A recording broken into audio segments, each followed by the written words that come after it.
What if I were to suggest that you play a key role in the awakening world? And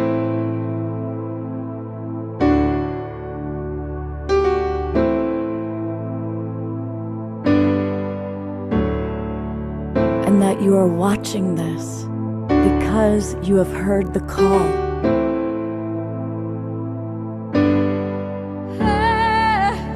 We can start right now by opening our hearts and minds.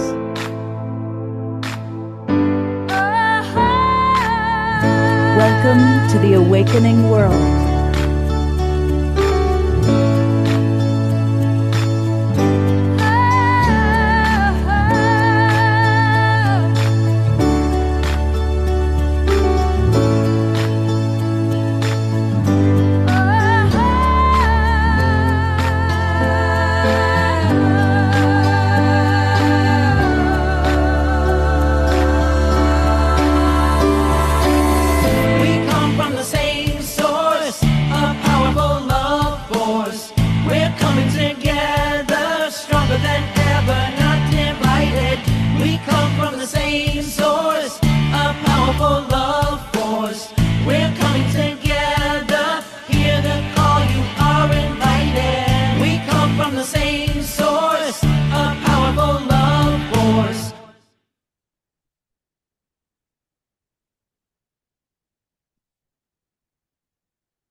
Good evening, everybody. Welcome to the Awakening World. I'm your host, Love Coach Scott Katamas, and we've got a really wonderful show planned tonight. It's going to be kind of in three parts.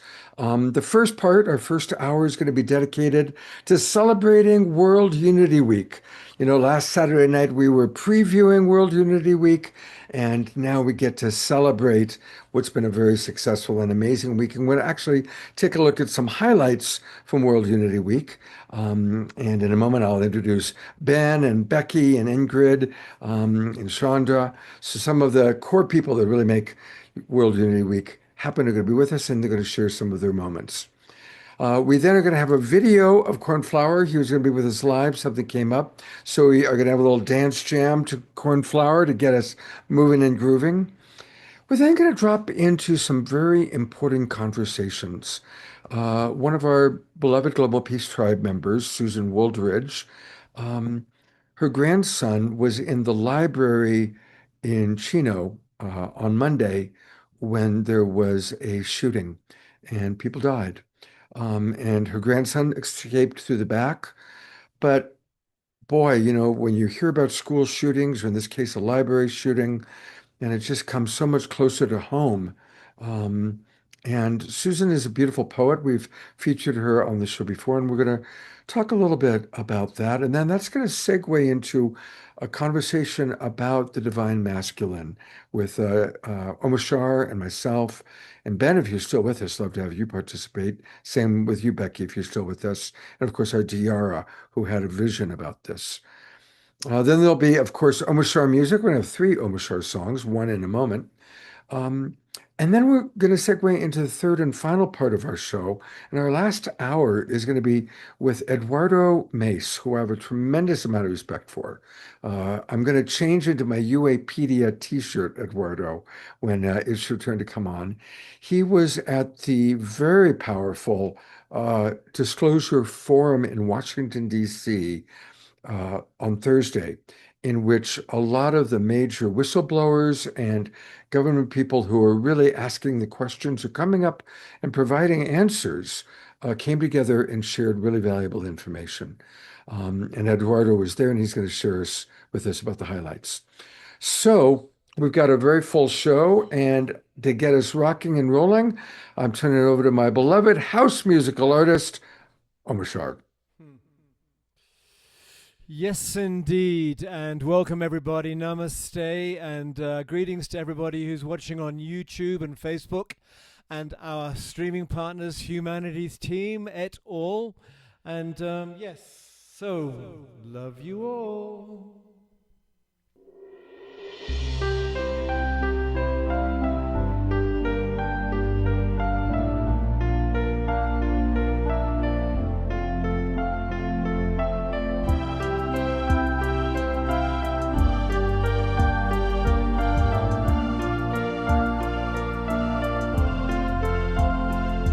When flowers grow, dripping with dew, and rivers flow in sapphire blue, I suddenly know what a full God I knew. I'm a tear that's lost fear of the ocean.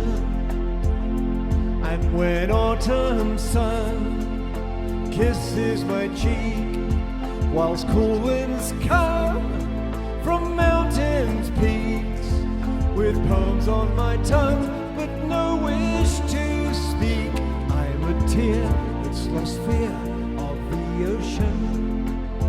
I'm a tear that's lost fear of the ocean. Sweet water, when I gave you my heart, I always start to feel better. My sweet water, won't you send me your love forever and ever and ever, forever and ever and ever. Whoa. When tender hands trace memories where powdered sands meet temperate seas, I don't understand, but I love mysteries. I'm a tear that's lost fear of the ocean. And when evening stars shine all around, my grieving heart's no longer down. And things that were lost, that's where true hope's found. I'm a tear that's lost fear of the ocean. I'm a tear that's lost fear of the ocean. Sweet water, when I give you my heart, I already start to feel better. My sweet water, won't you send me your love forever and ever and ever? Sweet water, when I give you my heart, I already start to feel better. My sweet water, won't you send me your love forever and ever and ever? I'm a tear that's lost fear of the ocean. I'm a tear that's lost fear of the ocean. I'm a tear that's lost fear. Hey, Cammy. Of the ocean.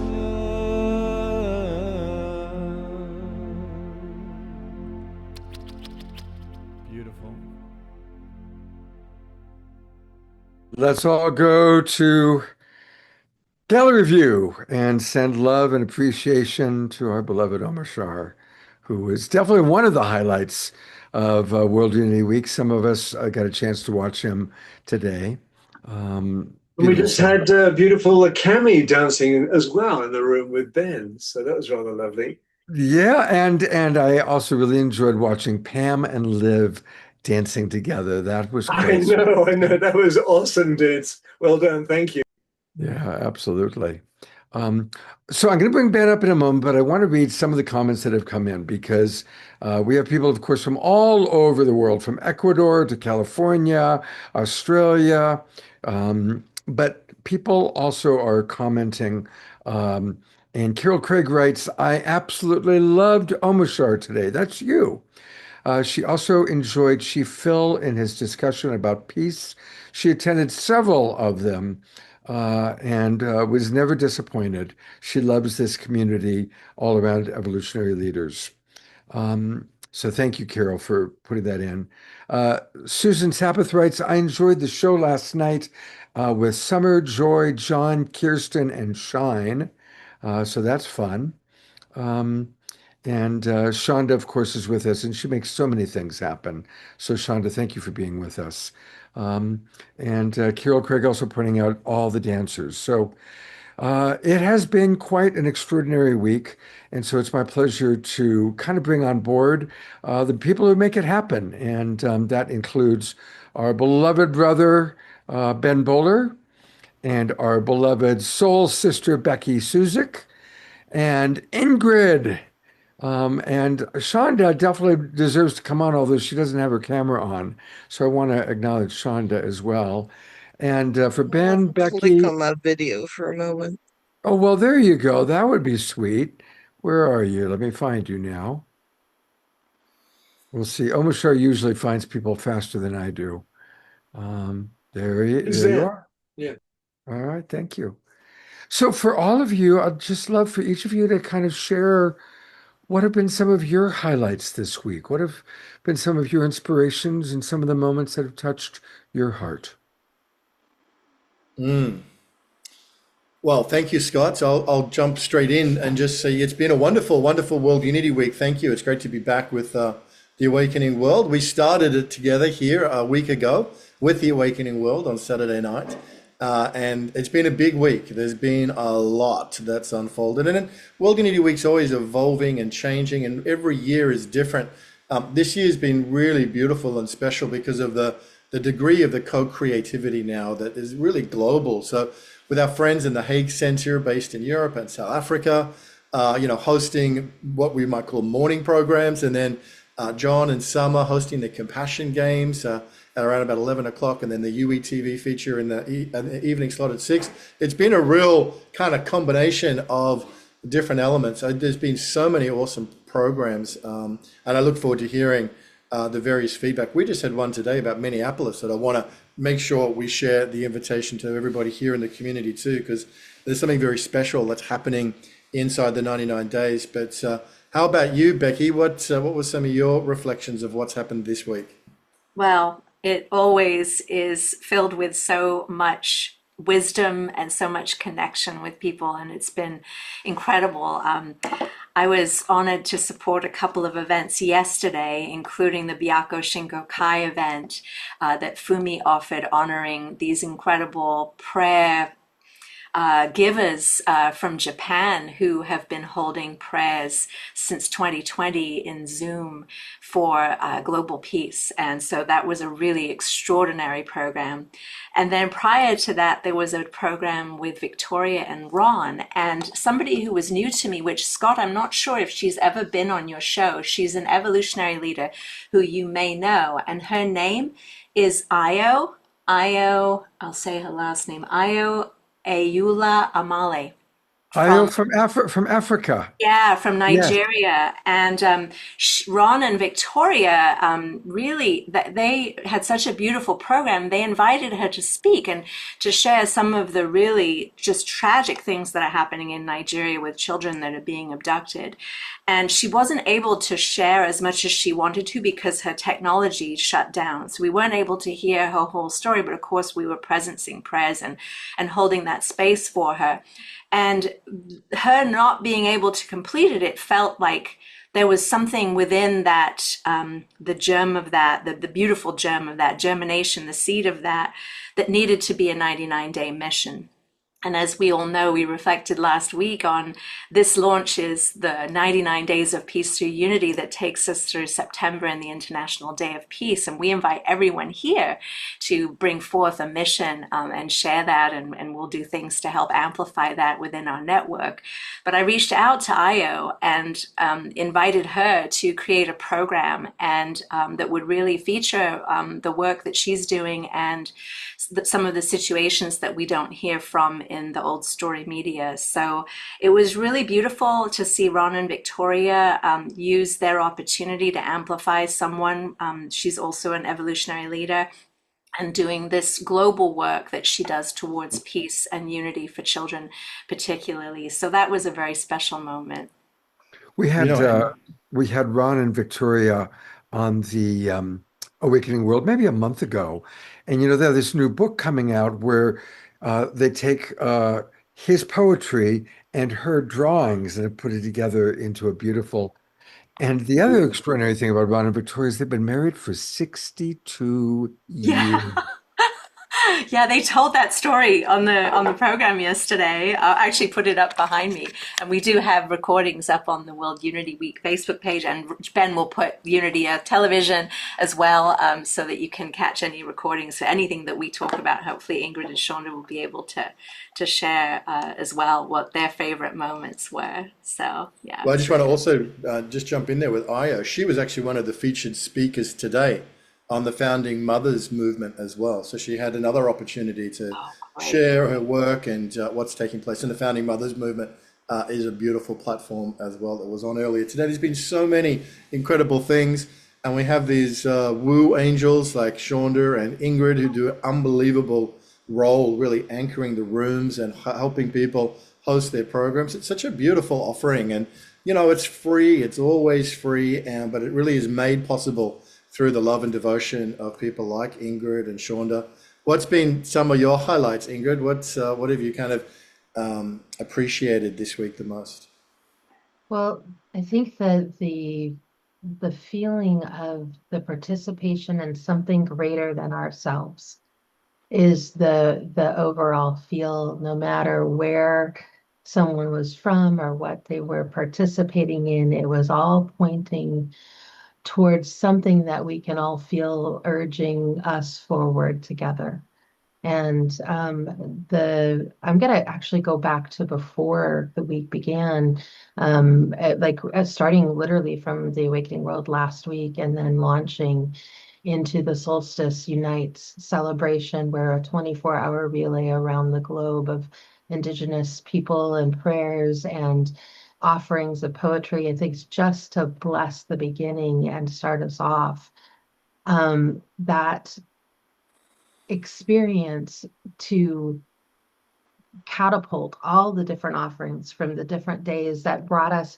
It's interesting because it both brought us through the past of past themes from World Unity Weeks of yesterday into future things of things that we see emerging and that are really anchored in these missions that people are bringing forward and where they feel the call and that movement that is bringing us through together. And this year, I had the amazing privilege of working side by side with Shonda, who has such an amazing wealth of experience in production and weaving. I mean, her ability to weave together things is simply beyond extraordinary, to observe and to participate in and to learn from.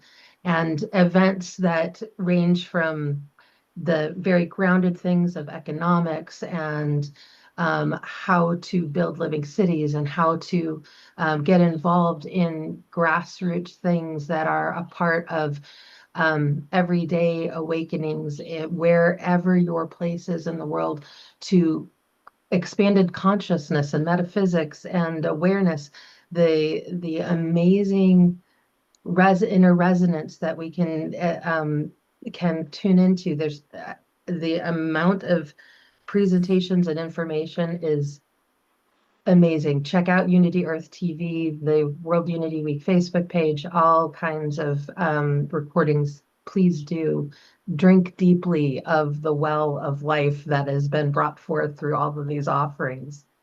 So good. Uh, and Shonda, I've brought you up too, since the two are kind of soul sisters doing the work together. What would you like to share? Well, I suppose for thank you, Scott, for the invitation today. And for those within the family that do not know me, I do not run camera. I am on sabbatical, recovering from an accident. And our mission, we filed 4 missions during the 99 days of peace in 2025. And one of them was Earth Mother Media. And that was to form an independent media company to be in service to others within the One World movement that were, just to give them platform and help with tech. And this has been amazing because our mission moved into Unity Earth this year, and it's been an absolute blessing to be part of World Unity Week. And my favorite part, I'm going to jump back to New Earth Rising. We entered this family back in 2023. Opened a convergence room, was part of World Unity Week. That convergence room was the gathering, and the gathering never closed. It is still opening, doing programming 5 days a week. And it's been a beautiful journey, and I'm so privileged and honored to be part of it. And yes, Ingrid is part of Earth Mother Media Mission, along with quite a few others. So that's my part, and thank everybody for allowing us to be part of this blessing. Mm, thank you. I'm going to read a couple comments from our people. Susan Blomquist writes, to all of you, your devotion and service to the uplifting of people's awareness is a beautiful gift to all of us. And Reverend Jeffrey Colbrook writes, it makes me feel not alone, that we are a community force for good. And he reminds us that Lovolution is the solution, and put in the chat box a Lovolution science video. And Ben pointed out that, as Becky had mentioned, you can go back and watch all of the wonderful programs that took place. So the link is in the chat box for our Zoom room audience. But for those of you who are watching on Facebook or YouTube, take a screenshot right now, and you'll see the URL that you can go to, where you can catch everything that took place. Unity.earth/world unity week 2026 UETV. And that's, of course, the television channel that World Unity Week works with. And you can go back and watch all the different programs, all the beautiful, beautiful programs that took place. So it's wonderful watching how this has grown each year. And of course, World Unity Week really got going at the same time as the Global Peace Tribe. So we've been brothers and colleagues and sisters, locked Yep. in arms, going all the way back. Yeah, it's a beautiful thing, Scott, and it's evolving and growing all the time. And one of the things that's really, I was just thinking and reflecting on then is just how powerful and beautiful the themes have been each and every year. And as Ingrid mentioned, this year we adopted the past annual themes to be the themes of each of the days. So Shonda was just talking about New Earth Rising. Today is Truth, Beauty, Goodness, Still. And each of those themes have just held such current and such power that runs through World Unity Week. So it's a gift of a field that is made by many hands and many hearts and many speakers. The other thing that's really been present and jumped out, we'll show this highlights package, which captures the snippets of it, but is, we've had David Sloan Wilson, who was on the Compassion Games broadcast with John and Summer, an evolutionary biologist, talking about how, selection is prioritizing empathy and compassion and cooperation. We've had Hunter Levins, a famous economist, on the Commons Economics, which was a brilliant program. If you haven't had a chance to check it out, check it out. Cara Stonehouse did an incredible job bringing that platform together. Young, apart from Hunter Levins, who's a bit of a legend, but there was a lot of young, up-and-coming, activists, thinkers, practitioners, really, really awesome, super inspiring. Commons Economics was about 3 days ago. And then, Jude Caravan, of course, the cosmology of it. So you've got, and then all the different spiritual aspects to it. So it's really everybody's telling the same story, which is a story of interconnectedness, which is a story of wholeness, which is a story of evolutionary hope and abundance. And it's just being told in different ways by different disciplines, which is really, really striking. We're at a pivotal moment in history, and I think things like World Unity Week help us to kind of bring forth the future, because we're living in a space where all these different things are connected and magic happens in that convergence. So super excited. Shall I maybe, Scott, take us on a little bit of a journey through the highlights package? Absolutely. I just want to read one comment that just came in, and then let's take a look at some of your clips. Eleanor Jory wrote, 20 minutes into this program today, and I'm already having shivers. My heart is jumping for joy. Such high vibes going on here. So much gratitude. And so thank you for that, Eleanor Joy. And yes, take us away, Ben, into what you got. Okay, let's do this. I want to thank Tom Fellner, who put this together. There we go.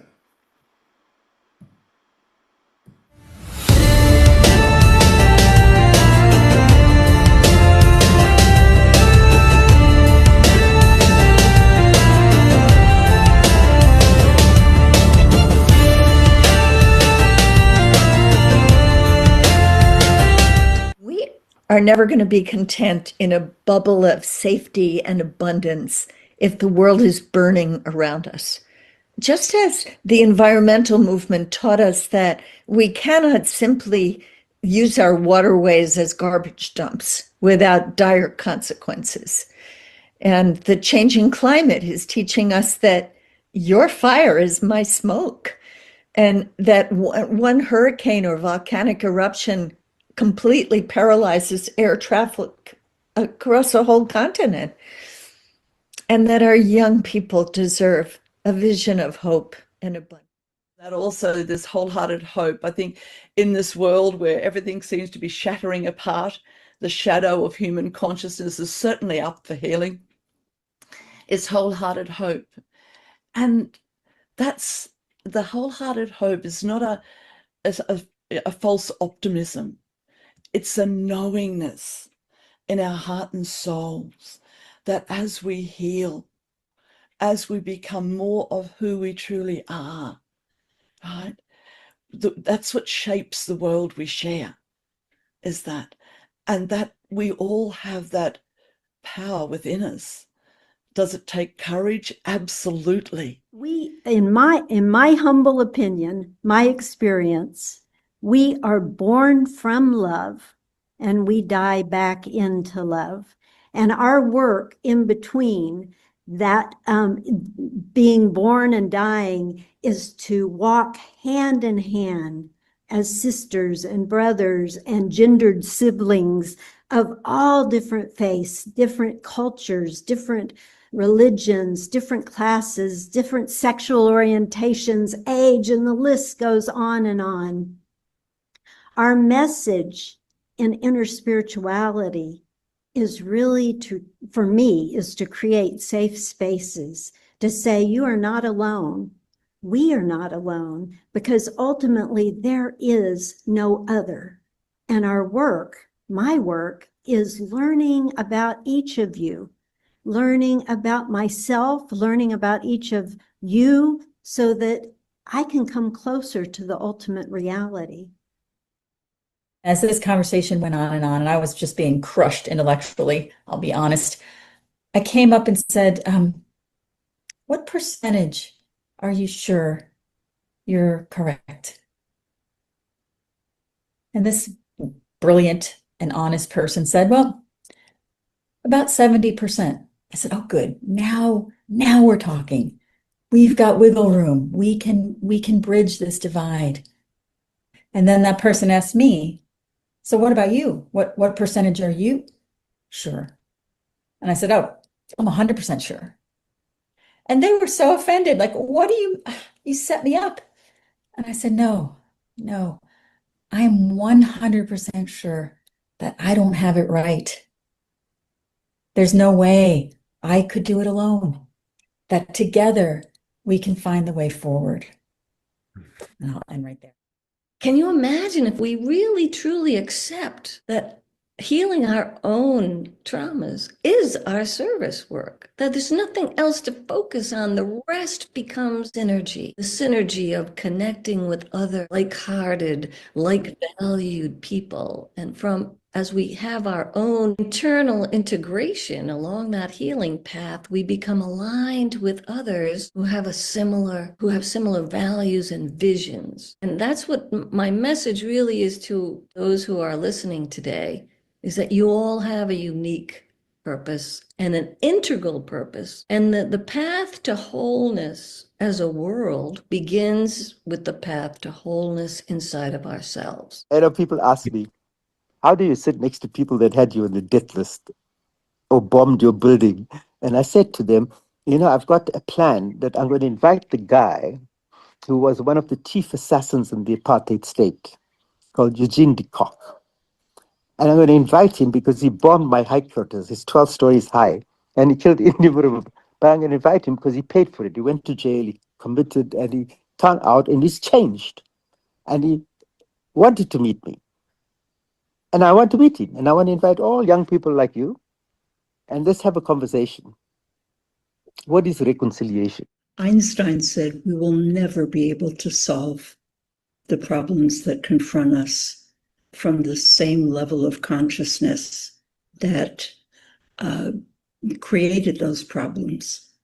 And I think it has become more and more clear that the chaos and dysfunction that we're experiencing collectively in the world are the inevitable outcome of the consciousness of separation. The paradigm that says that we can live separate and cut off from the larger fabric and web of creation. And the antidote to the consciousness of separation and all that arises from it, divisiveness, competition, conflict, the consciousness of scarcity, and a view of life as a zero-sum game. The antidote to all of that is awakening to the fundamental unity of being and the interconnectedness of all of life. All the different things, it was like there was so much wisdom. And then the whole service aspect, because it's like the more you give is the more you receive. The more that I started to put out was the more that I started getting back of life. I learned so much from the women. I learned so much from the guys. I just learned so much by just landing on the motherland. It's like people have no idea how much you can learn about anything being on the continent, the original continent of Africa. It's like it's got the answers to everything. You know, to sustainability, to love, to freedom, to family. It's like all the things that you find missing in life and stuff. And it's like, what are we crying and complaining about here in America or anybody else in the world? It's like, literally, what are we crying and complaining about? You go to Africa, it's like they find joy in everything. They find joy in each other. They find joy in the simplest of things. And that brings you groundedness. And I think anybody, and it's like people go there just to heal. Every time that I go to Africa, I feel healed more and more and more. You know, we can solve the climate crisis, transition away from the use of fossil energy, which is what's driving the crisis, to renewable energy, now everywhere on Earth cheaper than fossil energy. There is no longer an economic justification for burning oil, gas, coal, fossil gas, etc. China is building a gigawatt a day of renewable power. A gigawatt is roughly a nuclear power-sized chunk of electricity. A gigawatt a day of renewables, because they can now sell these renewables to the rest of the world, because they're cheaper than the way the rest of the world gets its energy. Second big picture solution, regenerative agriculture. We know how to pull carbon out of the air, put it into the soil durably. So it's all about coming from these systems of separation, which seek to put people against each other, businesses against each other, where it's my property, and if I guard it stronger, then I have a better competitive edge against you, and I can feed my family better than you can feed your family. It's quite tragic, because it doesn't have to be that way. There's actually some very solid economic cases about how collaborative acts and coming into mutualized resource pools and well-managed commons actually create even more abundance for all of the people involved than if they had just taken away the part that they thought they needed to survive. Open Earth being a global ecosystem where collaboration, transparency, inclusivity, shared ideas, building innovation together leads to greater, more prosperous outcomes for the many and not just for the few. And through this, have been focalizing our energy onto creation of the Gaia Commons, which specifically addresses the open systems needed for global stewardship of commons assets applied locally first, always, right? But interconnected between. Right now, one of my heroes is Muhammad Ali, and he is and is known as a champion of compassion. the way he lived his life in the Ali Center. But here's what he said. I don't know if you've heard this quote. He said, impossible is just a big word thrown around by small men who find it easier to live in the world they've been given than to explore the power they have to change it. Wow. Impossible is not a fact, it's an opinion. Impossible is potential. Impossible is temporary. Impossible is nothing. Wow. And yet that worldview, based on an old science, an outdated science of separation and materiality, is now literally being turned on its head and crucially being turned inside out. And instead of a universe that it describes without meaning and purpose, the evidence, this is vital for us, the evidence at all scales of existence and across numerous fields of research are showing instead a universe of innate meaning, an inherent purpose, a universe that began not in chaos, but exquisitely fine-tuned, ordered and relational, crucially relational and whole in its entirety. And within it, nothing is separate. Everything is differentiated. Its unity is expressed in radical diversity. That is what the evidence is showing us. But a diversity that is essentially interdependent. Interdependent at every scale, from the tiniest to the whole of all of space, all of time, all energy, all matter.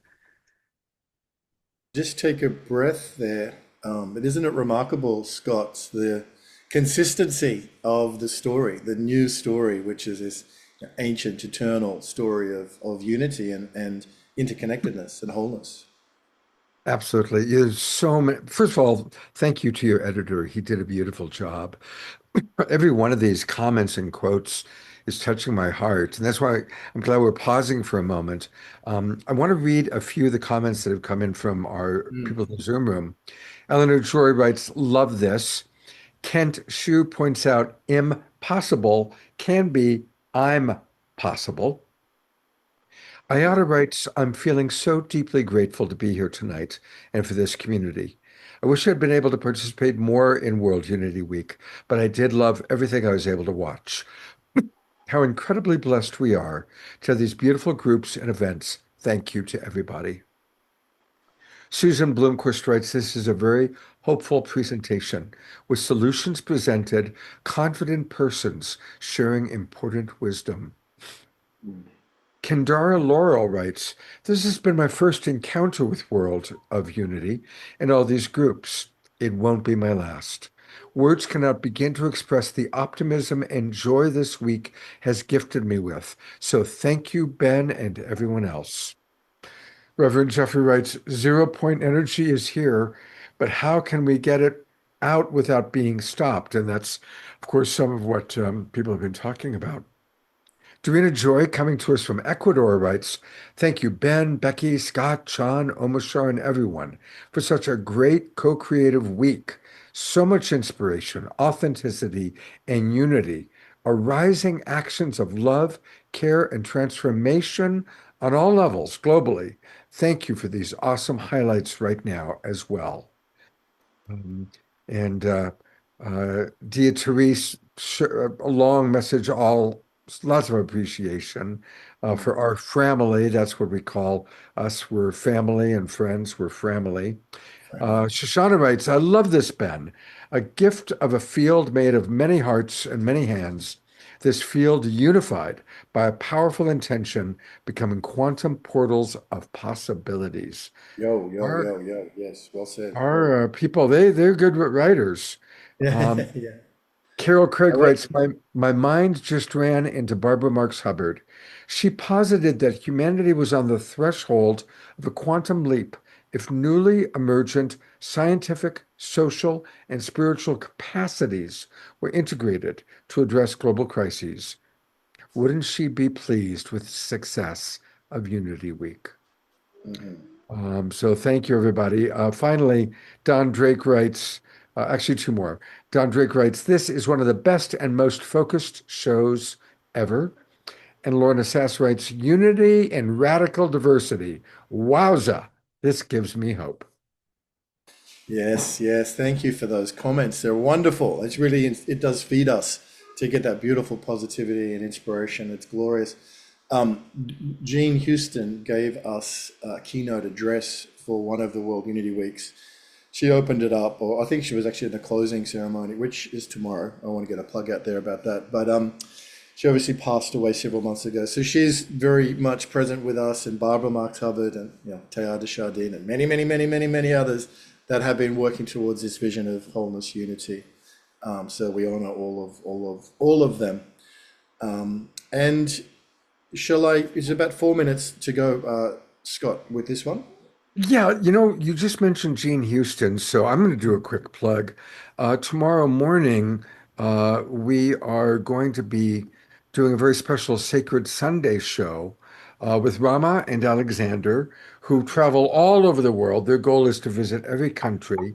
And we're going to be celebrating the Heroes for Humanity. And you'll see in the poster in the upper left-hand corner a photo of Rama and Alexander, who will be with us tomorrow with Jean Houston. And we're going to be honoring Jean Houston. We're also going to be honoring Jerry Schwartz. And all the other people you see are people from all over the world. They're going to be part of tomorrow's show. It's at 9 o'clock Pacific time, 12 noon Eastern. I'll be co-hosting with Julie Kroll, and music by Omashar and Tatiana Speed. So that's going to be a very, very special event tomorrow morning. So just want to let people know about that. Can I just say something about Jean too? Jean actually transitioned at the moment Robert and I were getting married. No. She did. Yeah. I didn't know she had passed until Ben announced it on the Unity Earth call. And I reached out to some people that are close with her to find out. I found out the day was the 16th of May. And then I said, what time was it? And it was about 4:20 Eastern, which was the time that Robert and I were getting married. Wow. And so I have a very close, we all have close connection with Jean. Yeah. I feel so, I'm so grateful that we've presenced her because she was such a significant influence to me personally. And I know she has been for so many people, but during World Unity Week, really very special conversations that she and I shared and that she gave, especially with that incredible keynote. That maybe we can find a link that we could share that with everybody too, Ben, since we're talking about Jean. So thank you so much for doing this program tomorrow. I hope I can watch and celebrate the life of Jean Houston. Well, if you join us, I'd love to turn the camera back over to you to share with that audience what you just shared. What a beautiful cycle of life that is this great grand madame has her big transition. You have your big transition into marriage. That's the theme of our wedding was butterflies and butterfly transformation. And she was always talking about butterflies. I get goosebumps. We had a butterfly on the doors behind us. You may remember, Scott, on the doors. And so just to presence, Jean is always here. Like just a breath away now for each of us who took inspiration from her and take inspiration from her still. Wow, that's powerful. Thank you, Becky. Thank you. All right, well, we've got a few minutes of highlights left. And Ben, you wanted to say something? Well, just Rama and Alexander are amazing too, so you'll have a great show there tomorrow. Tomorrow is also our continuation circle. And it's really the one time of the week where we really want to get everybody together right across the time zone. So it's 4 p.m. Eastern time tomorrow over in room 1. And we invite everyone from the Awakening World, everybody here, to come and be a part of that continuation circle. It's going to be really special. It's going to be opening up with Auntie Patricia Ann Davis, and Kristen Hoffman is there. Our beloved Kristen Hoffman is there doing music. And it's going to be fun. It's going to be really good. And it's setting the scene for everything that's coming over the next few months. After the video, I do just want to say a few words about Minneapolis. Of course. Let's get into it. Let's get into the last few minutes. Thanks, Scott.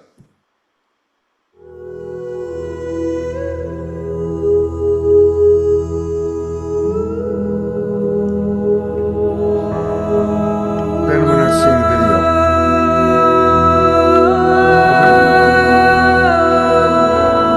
I can see it now, Scott.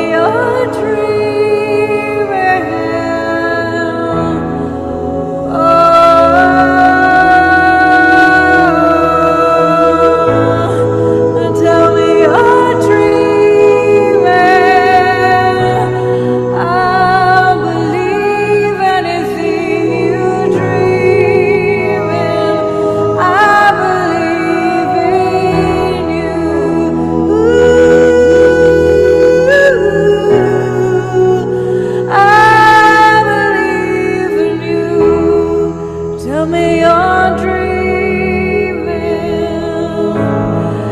Dance in your dream again. Just tell me you're dreaming and reaching out loud into the colors. Just tell me you're dreaming. Full body feelings. My existence about serving others and giving in love.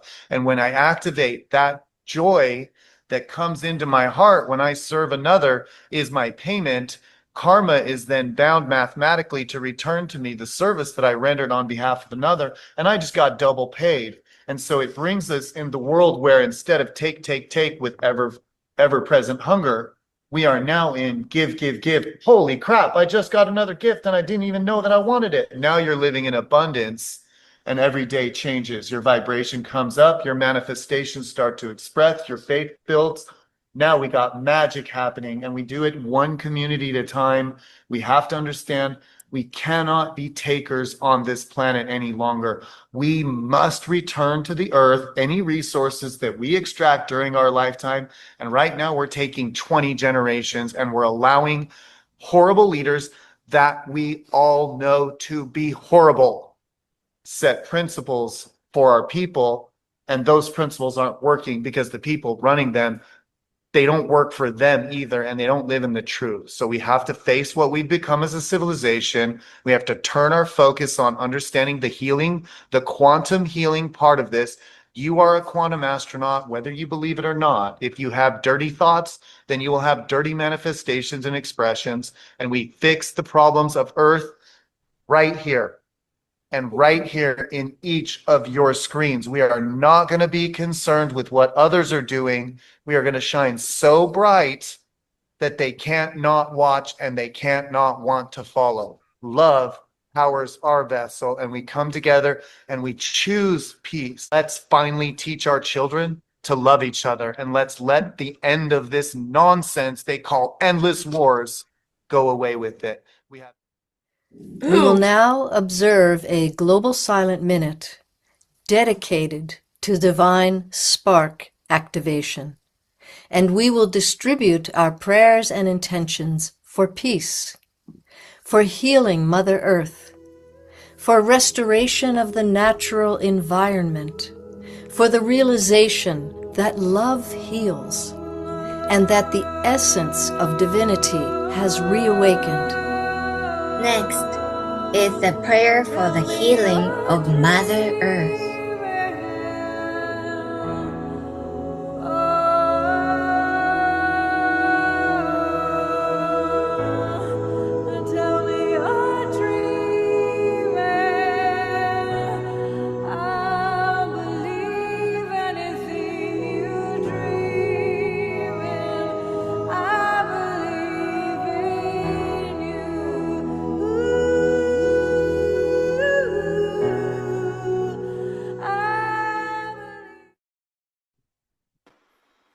I love closing it with Kristen, our beloved Kristen.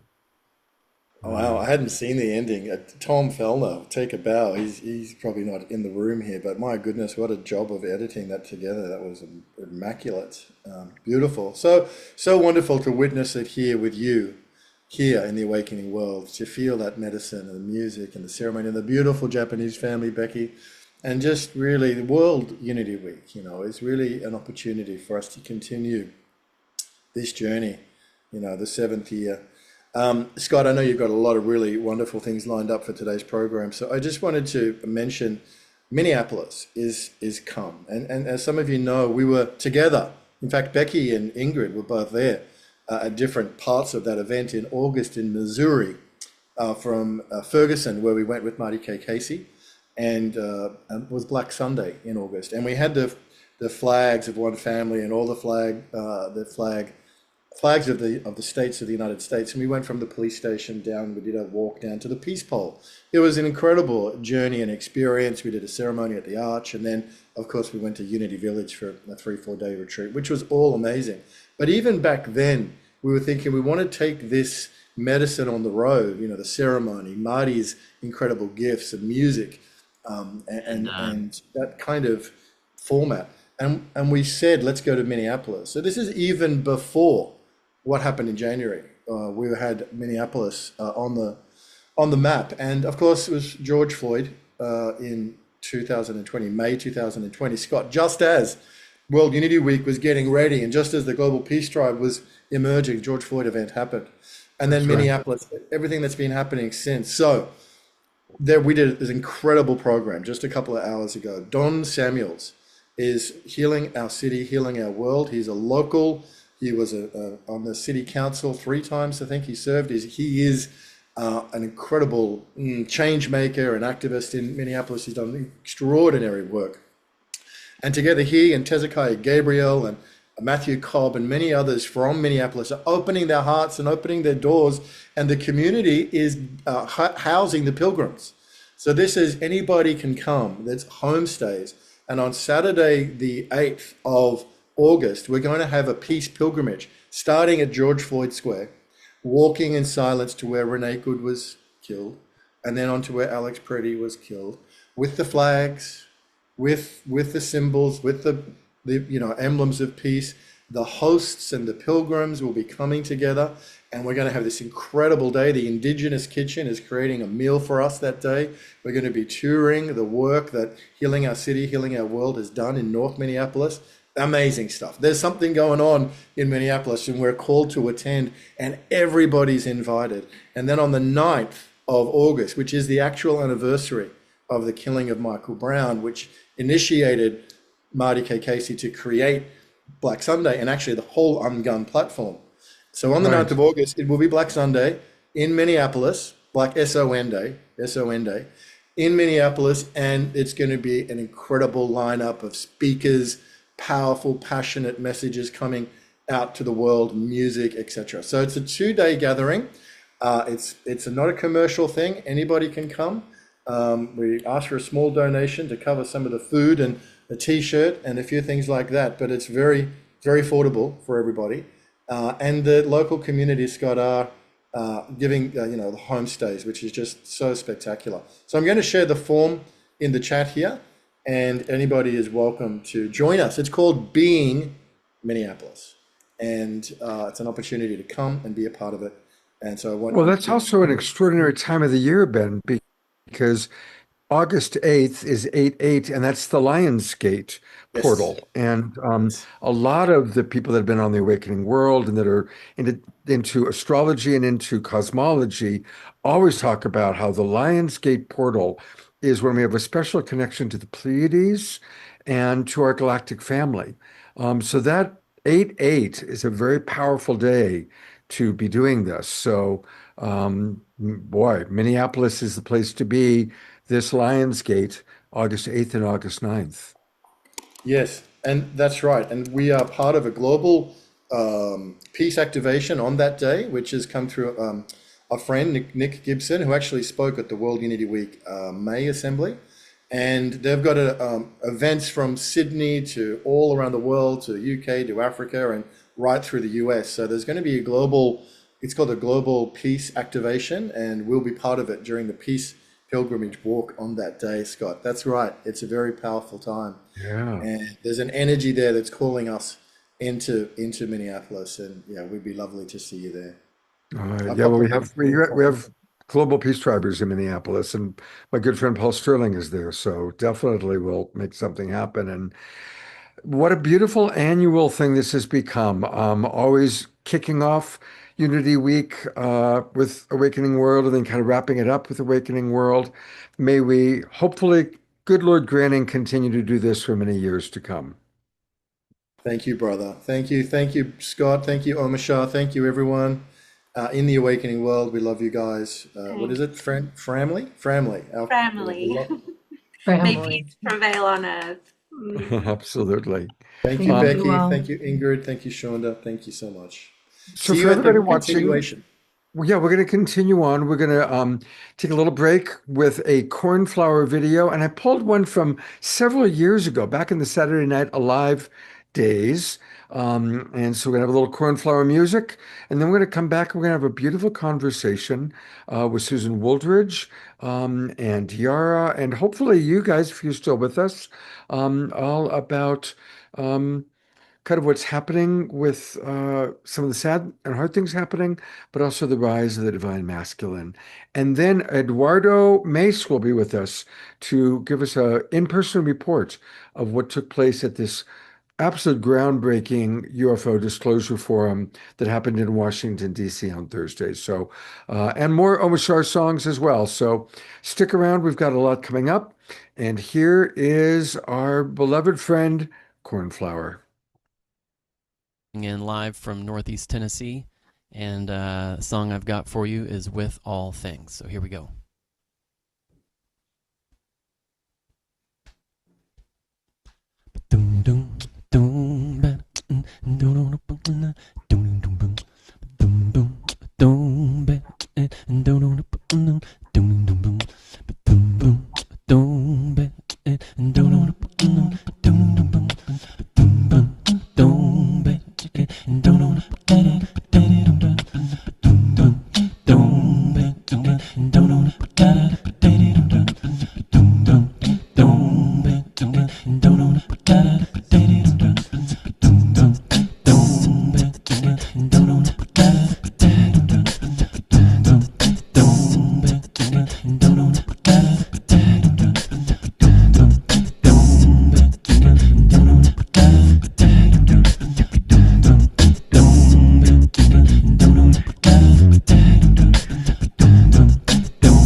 Okay, I'll get my flashlight again. Oh, go ahead. All things I am one. With all things I am one. With all things I am one. With all things I am one. With all things I am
door is open wide.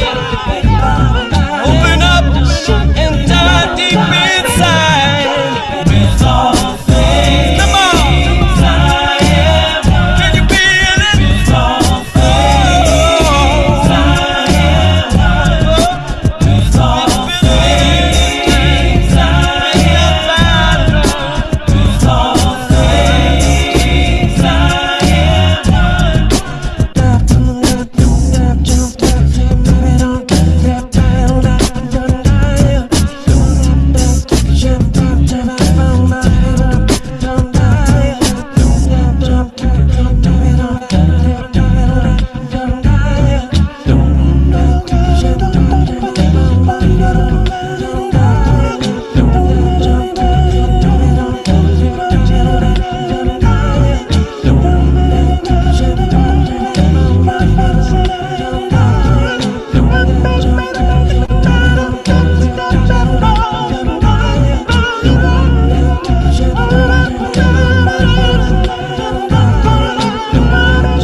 With all things, I am one. With all things, I am one. With all things, I am one.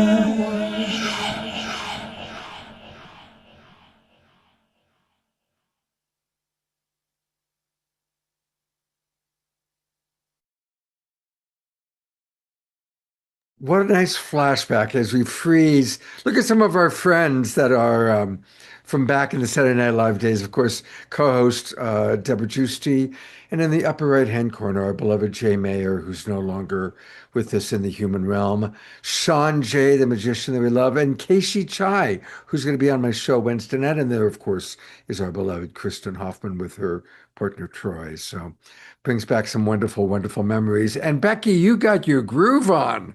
I gotta say, considering all you've been doing, you got some good moves there, girl. I'm ready to go. We're getting warmed up. We need Omashar. Keep us going. Well, we've got two more Omashar songs coming up tonight, so Awesome. that's good news. It's so much fun. Hey, you know, everybody, this is the last show of our spring season.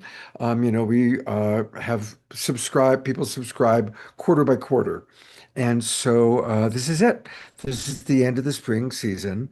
I know many, many of you have already subscribed, but I want to just remind everybody to please join us for our summer season, which officially begins this Wednesday night, July 1st. We're kicking it off with a show dedicated to Piper Dellums and the work that she's doing with young people. So it's easy to join. Just go to globalpeacetribe.com, globalpeacetribe.com. For any of you that are new to us that are watching on Facebook or YouTube, when you click here, go to globalpeacetribe.com, you will then register for the new season. That takes you to our registration page. What does it mean? Well, when you register, you're going to get the Zoom Room links to all of our shows for the next 3 months. We do a show every Wednesday, every Saturday, always at 6 o'clock Pacific time, 9 o'clock Eastern. And then about once a month, sometimes twice, we do a Sacred Sunday show. Just like tomorrow, we're doing a Sacred Sunday show. And we've got another one coming up in a couple of weeks. So all of our shows are filled with inspirational presenters, wonderful music, always our house musical artist, Omashar, and then people like Cornflower and Kristen Hoffman and others. So please do join us. Your subscription really makes a big difference and is very inexpensive. So please do join us. It means a lot. Thank you. All right. One of the things that we do on the Awakening World is we acknowledge what's going on in our world, including some of the challenges. And so, for this next section, this is a kind of something we spontaneously decided to add. This is Susan Wooldridge, and she's one of our favorite global peace tribers. She's always dancing to the music. She's the one always going around and around and around. I'm always worried about you. And her family had a big event this week, which led to us having a conversation, which led to what we want to talk about tonight. So I'm going to turn it over to you, Susan, to share a little bit about what took place for your grandson and some of the inspiration that is actually brought to you. Thank you, Scott. Gosh, I have something blocking my face. A picture of me. How do I make that go away? Go away. No, we're good. You're good.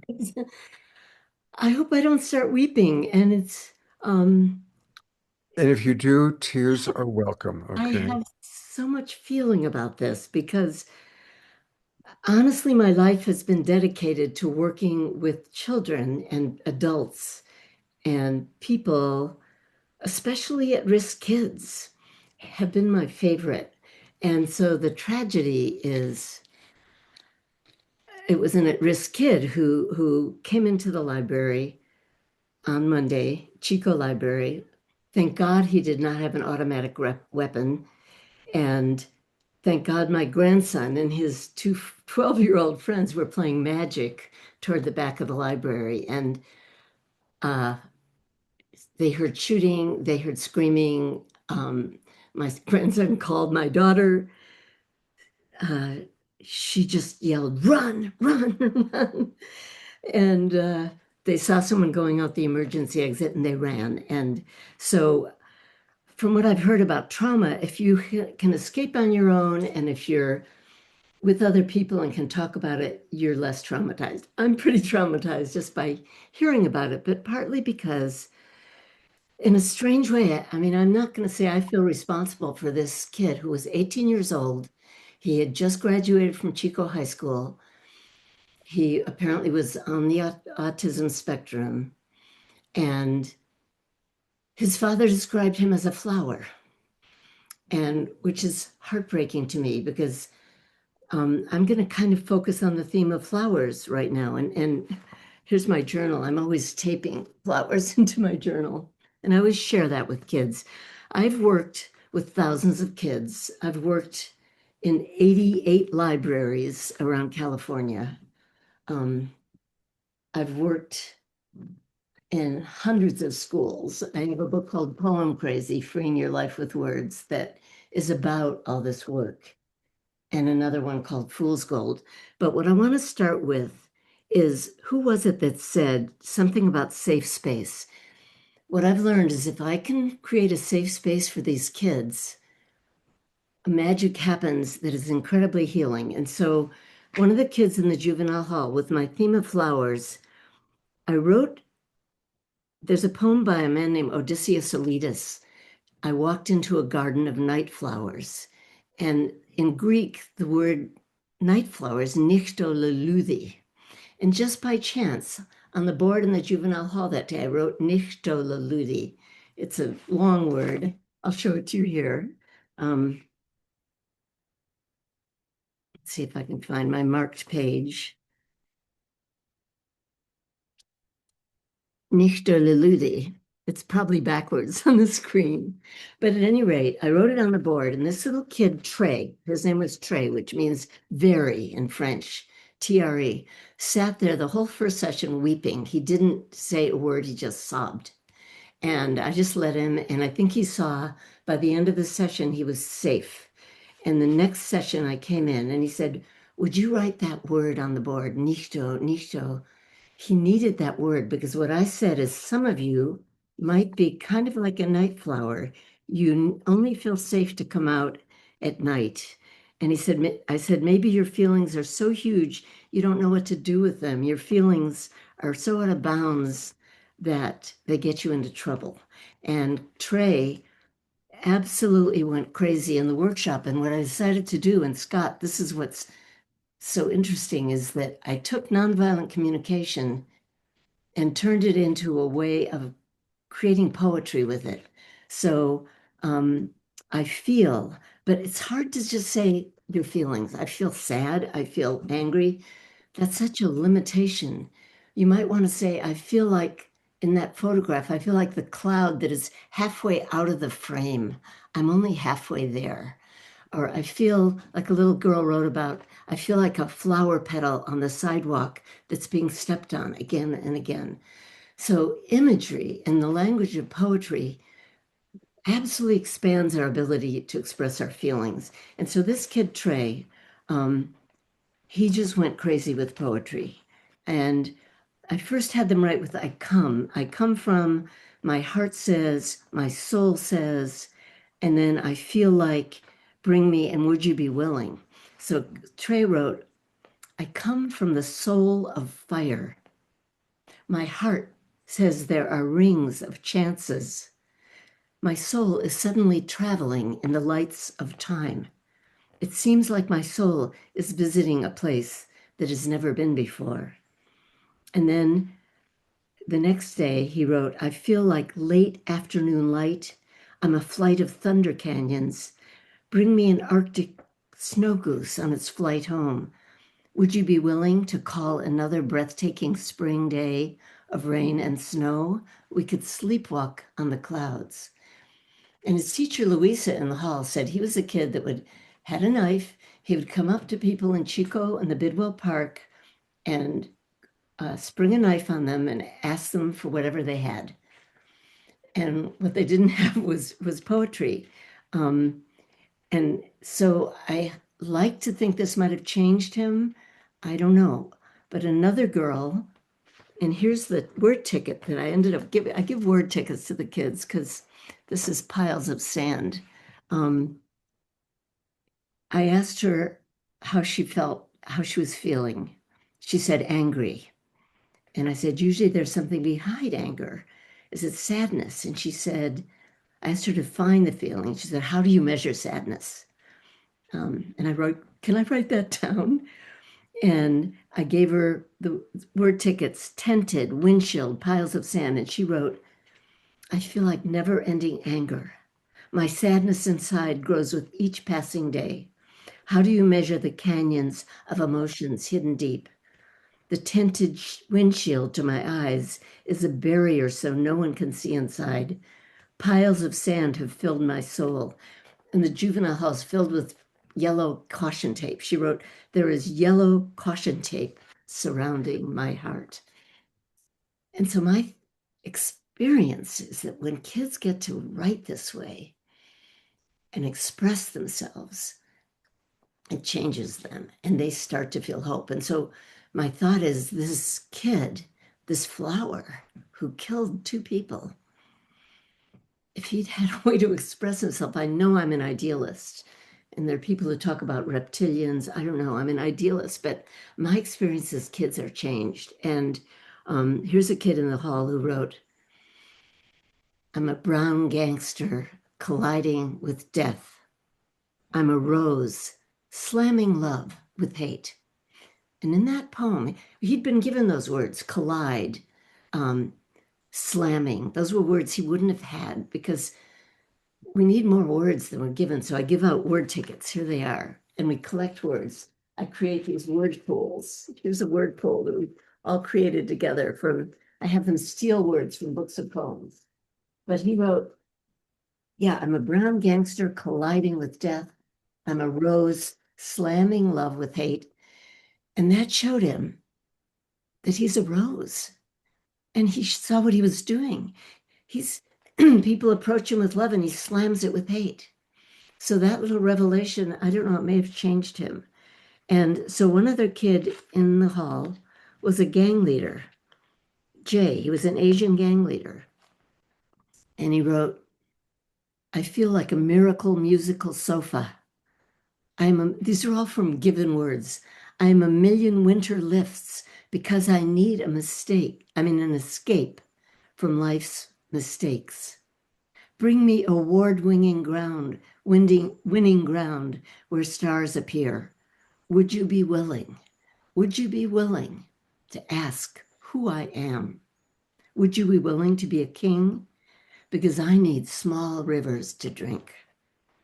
So it's just so sad to me that we're taking the arts out of the classroom. I mean, I realized today, Scott, I kind of want to give a TED talk about this. I want teachers to know, to have these tools. Here's another kid, and this was in a continuation school, and then I'll shut up. I could go on for like 3 weeks. And he wrote, I'm a this continuation high school for kids who've been in the hall. I'm a midnight kind of whatchamacallit. I'm a tube-like beanpole, a holy shirt going smack. I'm a wily, howdy, ho-fling cowboy, an outsider looking in and an insider looking out. I'm a chalk-looking, feeling string, a strum-bumming, humming harmonica, a fancy free flyer. I'm a killin', getting illin', straight chillin' like a villain. I'm a rub-a-dud, turning in the wind, flying nun look-alike. I'm a pre-Roman dust bowl taking tumbleweed. I like it kind of guy. Anyway, really, I could for weeks, but thank you for this opportunity. And I just like to think that flower boy possibly could have expressed himself some other way. I'm going to read some of the comments that have come in, Susan, and then turn it over to DR for a moment. Kendara writes, thank you for sharing this, Susan. Our beloved Bonnie Russell writes, wow. Eleanor Joy writes, you were certainly more than a lovely dancer, Susan. Tim writes, thank you. Eleanor Joy writes, this is very powerful and heart-opening. Shoshana writes, beautiful words can be musings to add colorful light onto the liminal canvas of the imagination. Bonnie writes, canyons of emotions that I'm feeling right now. Carol Craig writes, whatchamacallit, one of my husband's favorite words. He would use that word and it would take a while for me to know what we were discussing sometimes. And Grace Denise writes, Susan, what you are doing is incredible. Ayada writes, my heart, phew, reeling from all the love and all the pain in our aching, wonderful world. So, and I'm sure, more and more people were touched. So thank you, Susan, for taking this very painful experience and squeezing the lemons and making lemonade out of it. And Tiara, I turn it over to you. Susan, thank you, Scott. Susan, that was absolutely beautiful. And having worked in the juvenile hall and the camps for many, many years, I know the heartbreak and the joy when you touch the souls and you see them open and you nurture them and feel the blossoming. You can feel the love in the room. It becomes palpable. And I also know the heartbreak of those that we can't reach, the ones that we miss. And just so beautiful, the words and the expression. And when I read about what had happened, and so grateful for your boys. And of course, we'll say prayers for everyone involved. And beaming in live from Northeast. there's cornflower. And just as you mentioned the young flower who had no other way to express or to want to achieve power. I had an experience when Columbine happened. I met Daryl Scott, the father of Rachel Scott, who was the first student shot at Columbine. And um, it was extraordinary how he held his presence and went into forgiveness. And I had an experience when I was in session with someone, and the souls of the two boys came to me to ask for forgiveness and said, "What about us?" And so just touching your tender heart and blessing you and all those that do this holy work with the kids that are hurting so much. And just thank you for sharing that. Thank you for your presence. And I do just want to say he did belong to something called the Columbine fandom. Do you believe that that's out there? So our job is to be the opposite. Absolutely. And when I saw that, I thought of the young man, and I know we're going to talk in a minute about this vision that I had about the divine masculine, and I think it's all connected, that our young men, our men are craving a way to express power and virility, and may we know how to serve. It's human nature that we all want to belong to a tribe. We're blessed. We're all part of the Unity Earth Tribe and the Global Peace Tribe, which is about peace and community and inspiration and hope. And sometimes people just in desperation to belong to a tribe where the habits or the focus is not so healthy. Or even, the tribe of honoring the Columbine two students, like what they did was something heroic. Um, so it's pick your tribe. Last thing I'll say for now is for 11 years, I ran a camp at Jane Fonda's ranch in Santa Barbara, much earlier in my life. And we brought out a lot of young people up from Compton and Watts, which are the inner city areas. And it was amazing to watch these kids were gang kids. I mean, they had terrible things done to them, and some of them had done terrible things. But they would come up to this camp, and once they dropped into our hippie rainbow love vibe, they would just like be so relieved that, oh my God, there's another kind of a tribe to be a part of. There's another, you know, a way to be other than that scene that I've kind of had to be in down on the streets. So You it's know, that's yeah. so true, Scott. I was working in juvie, and I had a classroom full of boys, and I was teaching "Love is Letting Go of Fear" as my text.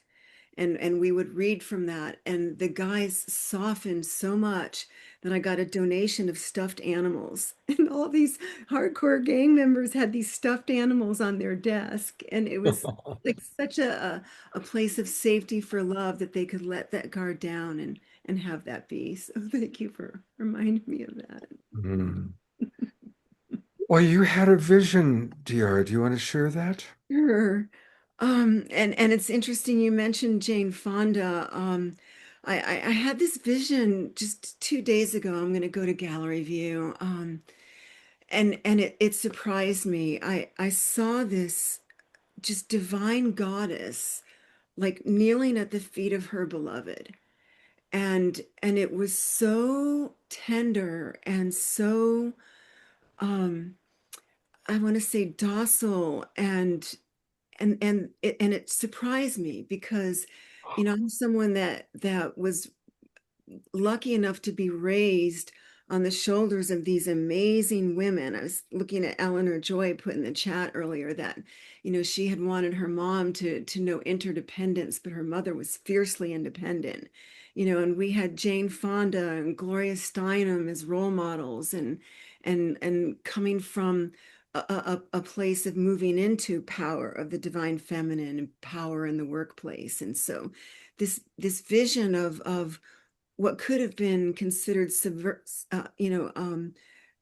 not servitude, but indifference to the divine masculine, and yet it was so sweet and tender. And I had to log that. And in the tarot, there's that one card of the image of the divine masculine kneeling at the feet of his beloved. And so it got me thinking about this spiral of matriarchy and patriarchy. And throughout history, we've had different societies where one is in power and the other one is not. And this, of course, goes across all realms. But I think that we're reaching another level of the spiral. All the work that we've done here and elsewhere about embracing the divine feminine and Mary Magdalene, and just really honoring that. And now it's time that some of our cups are full, that we can then turn to nurture the divine masculine. I remember when restorative practices was first coming in, and people of minorities were being gifted voice and more power. And as it happens sometimes, when one faction rises, another one sometimes loses place. And I saw the look on this one white gentleman's face in this circle when some women were really expressing their feelings, and it was directed in a not so nice way toward the prototype, the stereotype of the not so divine masculine. And this man was so hurt. And I could tell that he had devoted his whole life to, an advocate for equality and an advocate for women. And so I thought to myself, why is it when we raise one, we must always keep lifting the others? And so I saw this spiral, and I'm looking forward to when we can talk more about the divine masculine. And that's, of course, as we know in our tribe, in all of us, we have divine feminine and divine masculine. And I wanted to give a shout out to the Love Coach Relationship Mastery course, if I might. Scott and Katrina are doing this amazing course. As brilliant as Scott is here, what I'm experiencing with him in this course is absolutely phenomenal. And Katrina as his partner, and I'm going to bring you on with me because I'm feeling a little shy. And since I have Okay. the power to do that, I'm going to. This course is opening access to the divine masculine, the divine feminine, and giving us tools to translate it into all of our relationships. And I highly recommend anyone who's interested in exploring that aspect of themselves and bringing these tools to open their hearts. When Scott announces the next round, go ahead and register. And as soon as you register, magic will happen.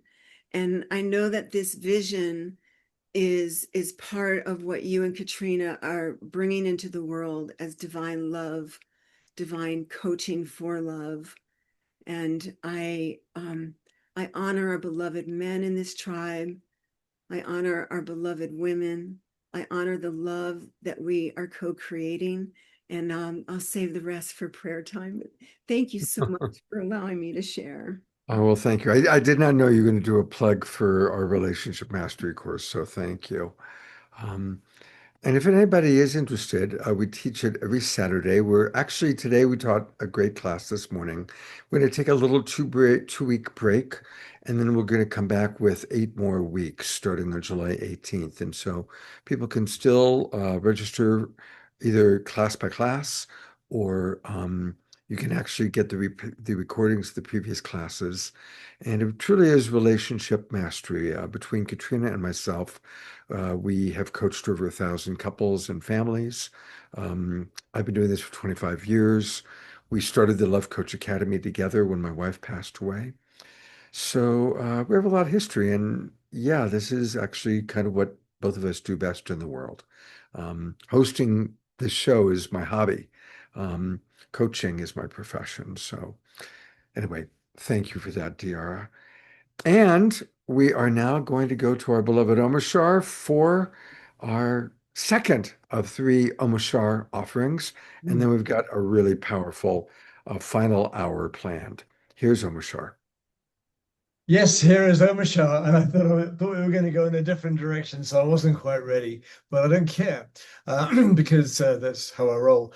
Did I mess up the agenda? I thought No, that you didn't Oh. mess it up at all. We were just rolling with it, and the funny thing is, I've been a defender, let's say, of the divine feminine my whole life, not really knowing what I was doing. And however, as I evolve, I'm seeing where my conditioning is still with women and not the divine feminine with myself, because I realize in spirit land there is no gender, and so ultimately we are both male and female within our souls and spirits. But what is happening with me now is that I'm consciously inviting the divine feminine to open my heart, because I realize that there's a little M&M the candy shell around my heart, which has just protected me, and I've been able to host my love vibe. However, it's time for a complete expansion. And I've even got a photo on my wall of buffalo calf woman. And so anytime I think a thought that is in any way derogative towards the feminine, my mind just goes straight to my buffalo calf woman, and she keeps me in check, because the things that we were discussing, for instance, on the relationship thingamajig with this morning, was all of these veils and all of these background programs which run. And so you'll come into a situation with the opposite sex or whatever, and even if you have the greatest intent within your heart, this program can start running, and if you don't kind of put a cap on it and reprogram yourself, it'll still run. And so there's a plug for Buffalo Calf Woman. She rocks, and I'm humble in her sight. And so with that, I think I've done a good cue and good moment to do this.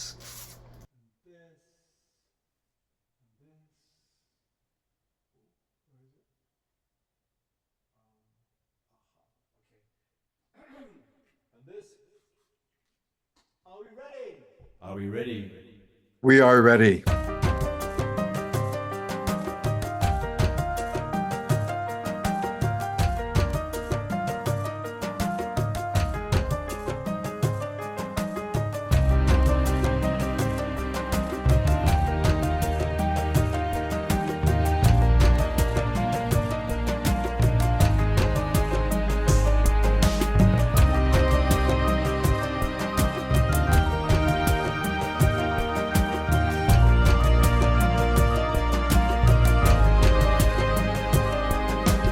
Human, we've been taking it for granted that our lives will stay the same, our comfort will remain. Yet we know now the world is really changing, so we take each other's hands and reveal the promised land.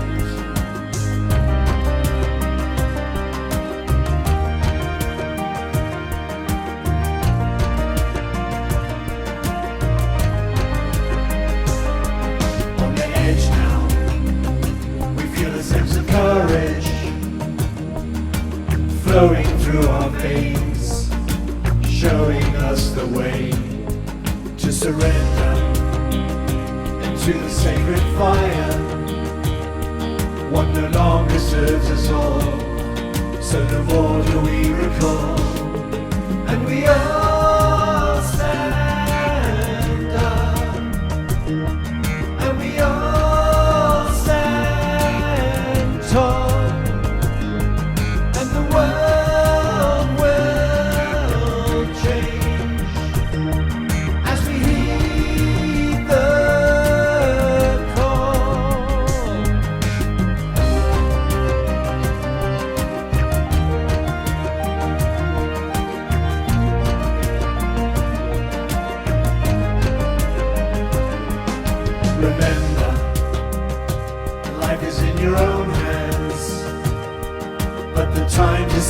alone on your comfortable throne. It's over. Together we can make it. Bring back that Eden of the past. Let it shine through our hearts. And we all stand up. And we all stand tall. And the world will change as we heed the call.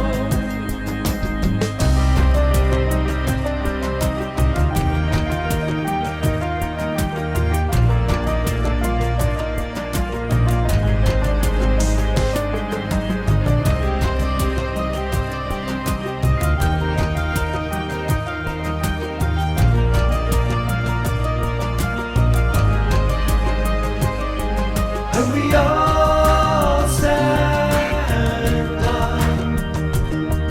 And we all stand tall.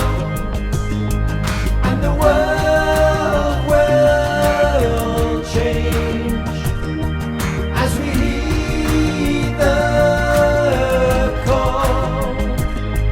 Yes, we all stand up. Yes, we all stand tall. Yes, the world will change as we heed the call. Here we go.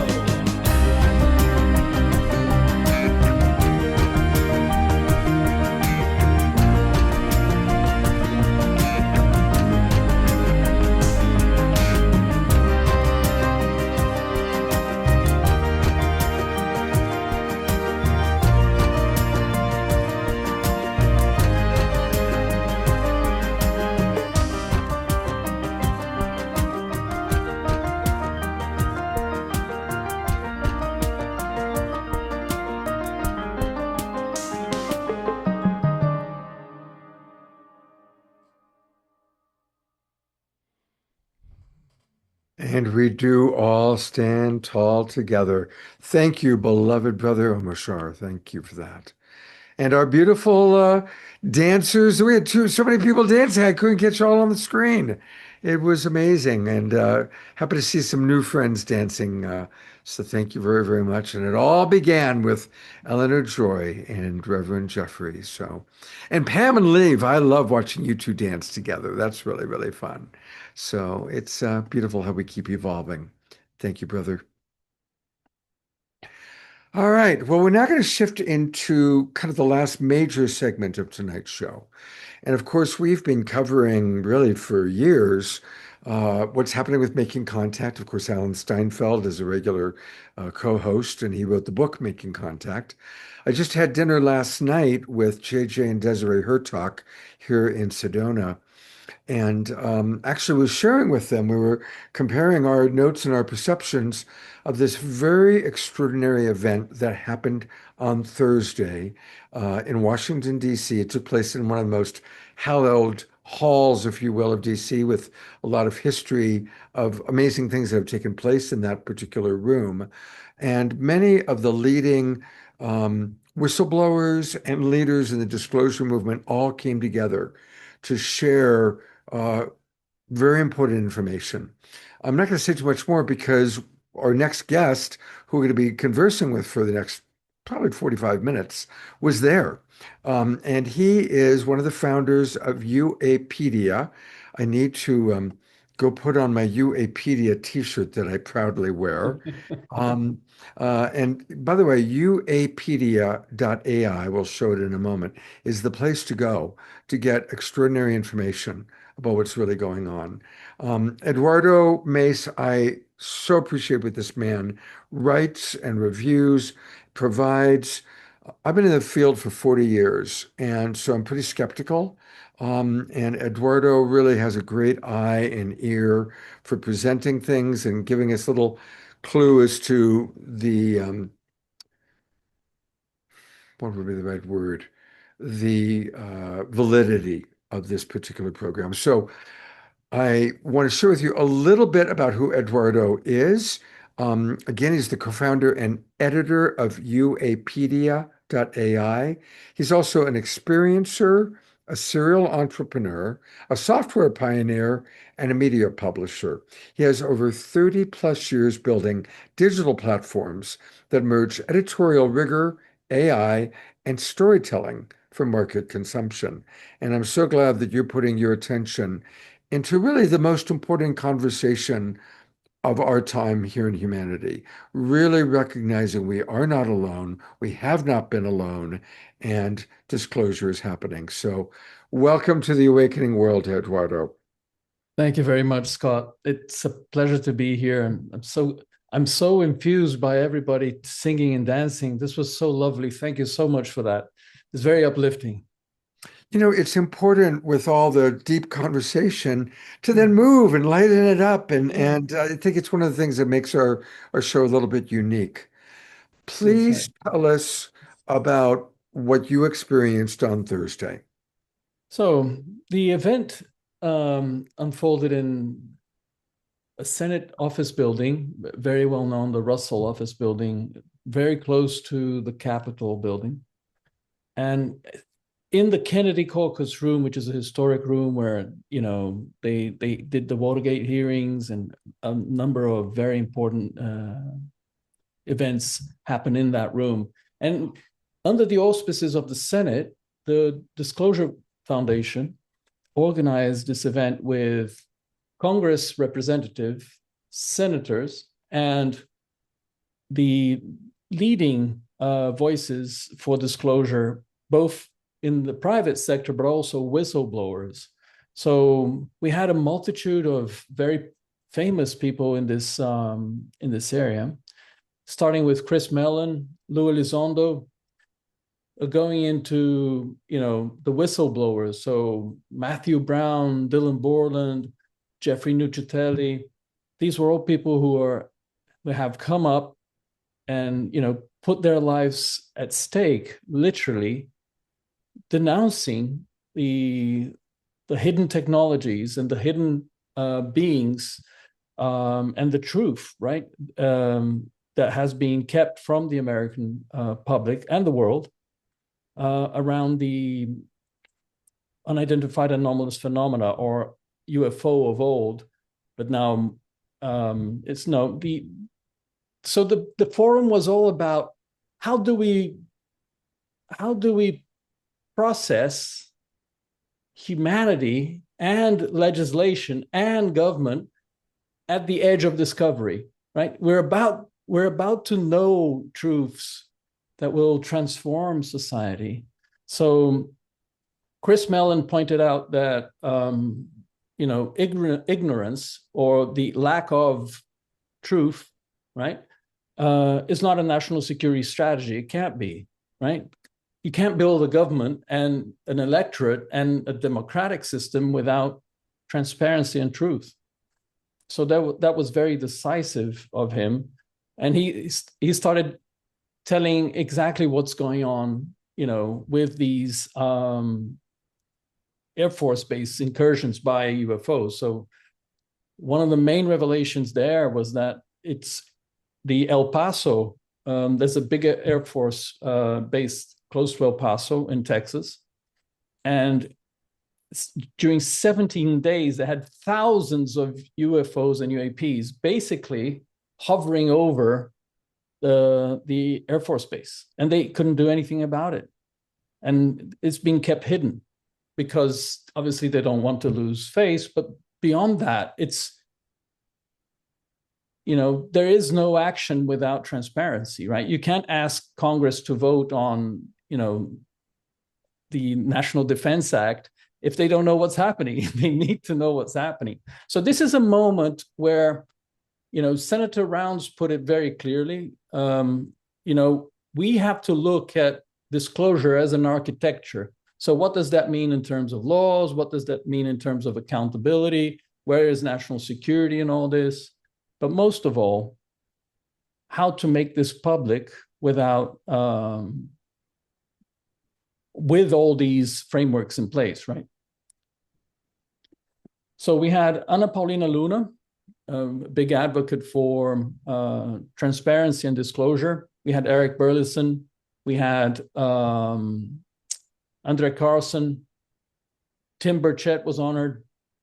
And they all spoke out as to what they're doing, where they're finding information. There's a lot more to come out from the American government on this.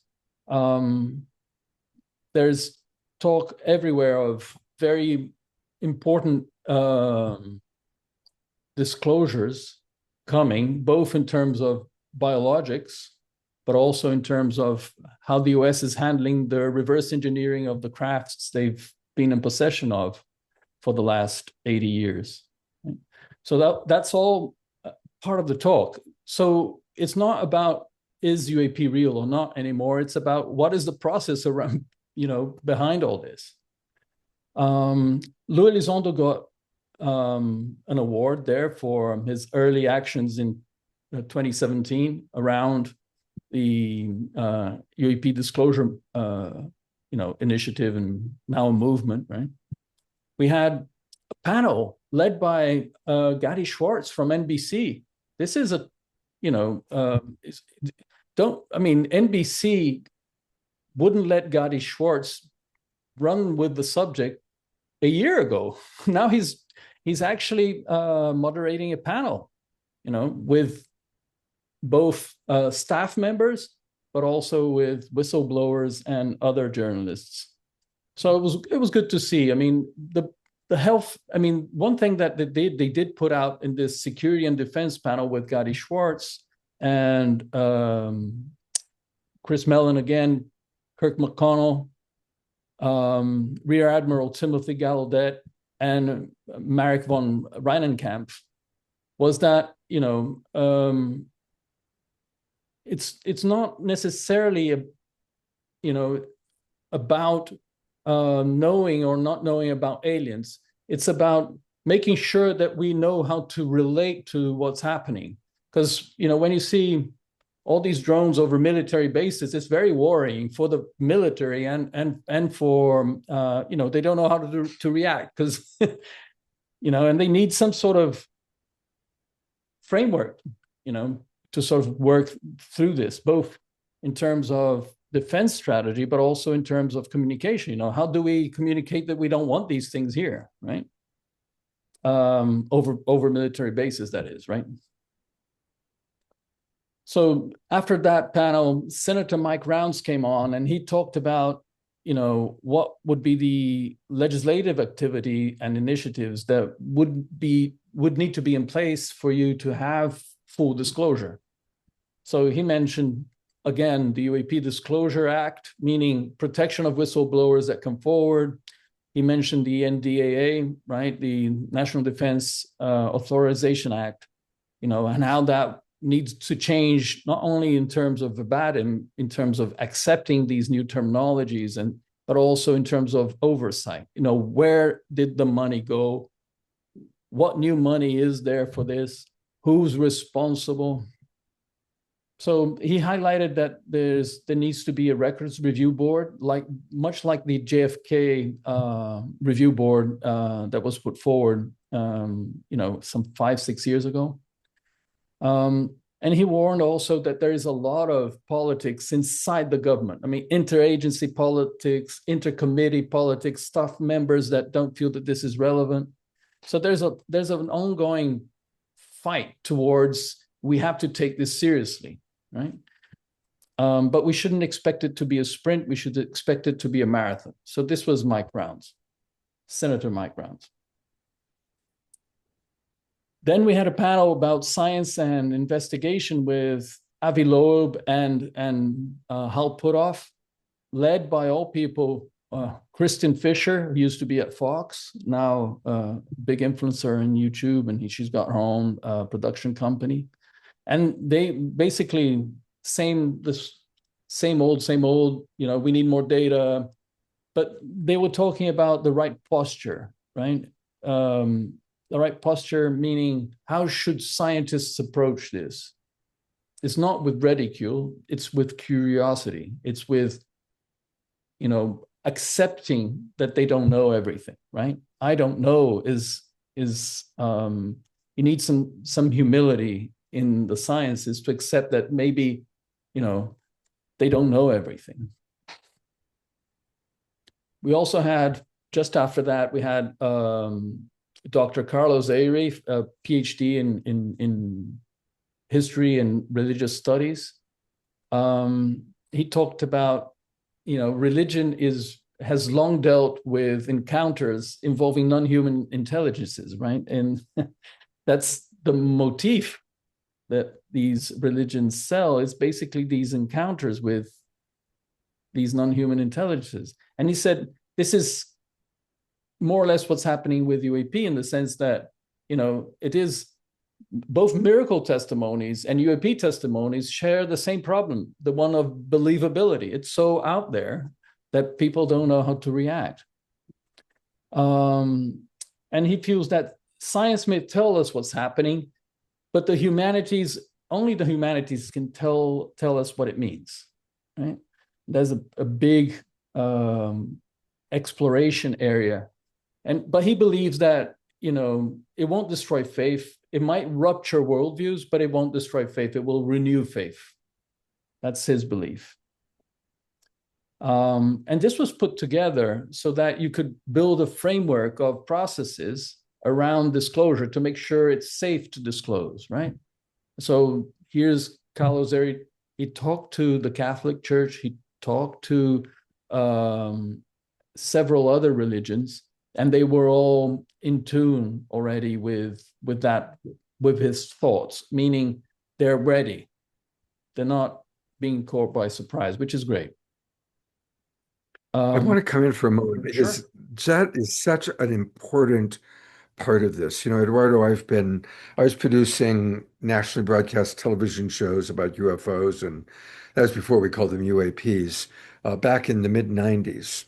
And always the general consensus was the reason there wasn't disclosure because the Catholic Church was afraid of how it would shake up its power base and its membership.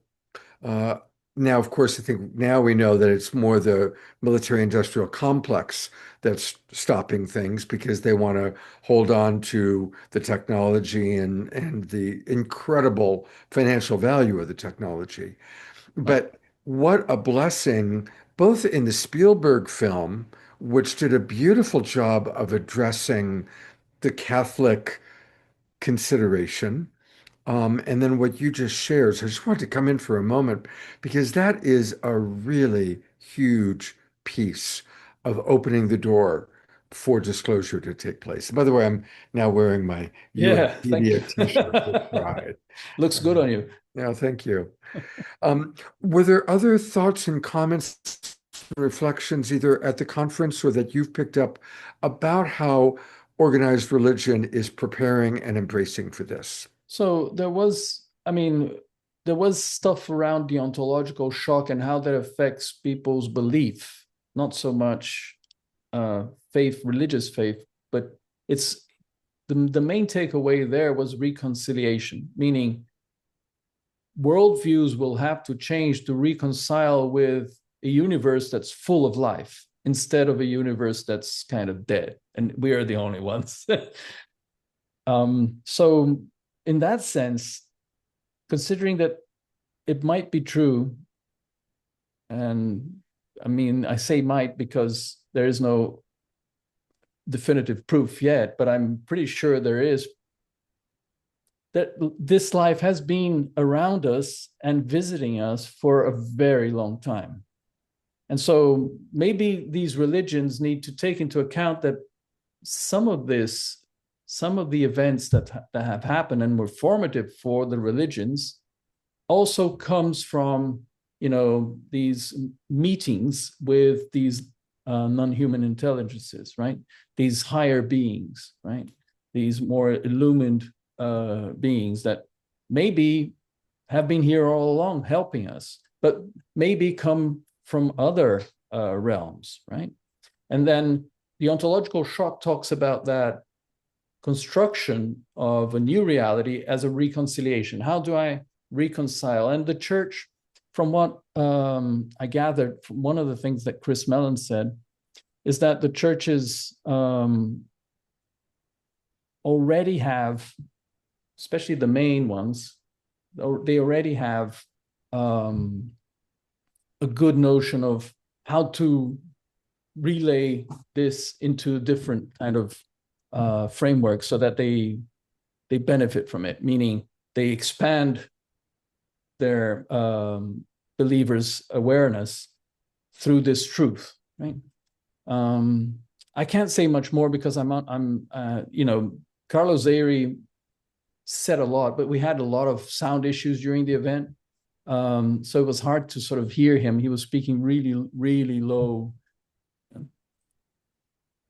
So that's more or less what went on, Scott, with regards to religion.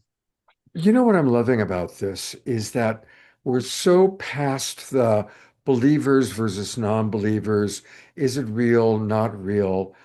We're now in the stage of, okay, we're really laying the groundwork on all the different levels. How are we going to deal with it in religion? How are we going to deal with it in the media? How are we going to deal with the oncological shock? We are now in the really preparing for and integrating this extraordinary new information into our world. And humanity has a lot of history of this. I mean, it's indigenous people when Europeans arrived in America, and 100 other examples of when people living in one tribe or country or culture, all of a sudden another culture or another tribe showed up, and it was like, oh my God, there are dark-skinned people, there are red-skinned people, there are white-skinned people. Well, now we get insectoids, Nordics, grays, and a whole lot more. Right. It's much more diverse than we thought, right? And more diverse than our human brains can really comprehend. All right, please continue with more of what took place.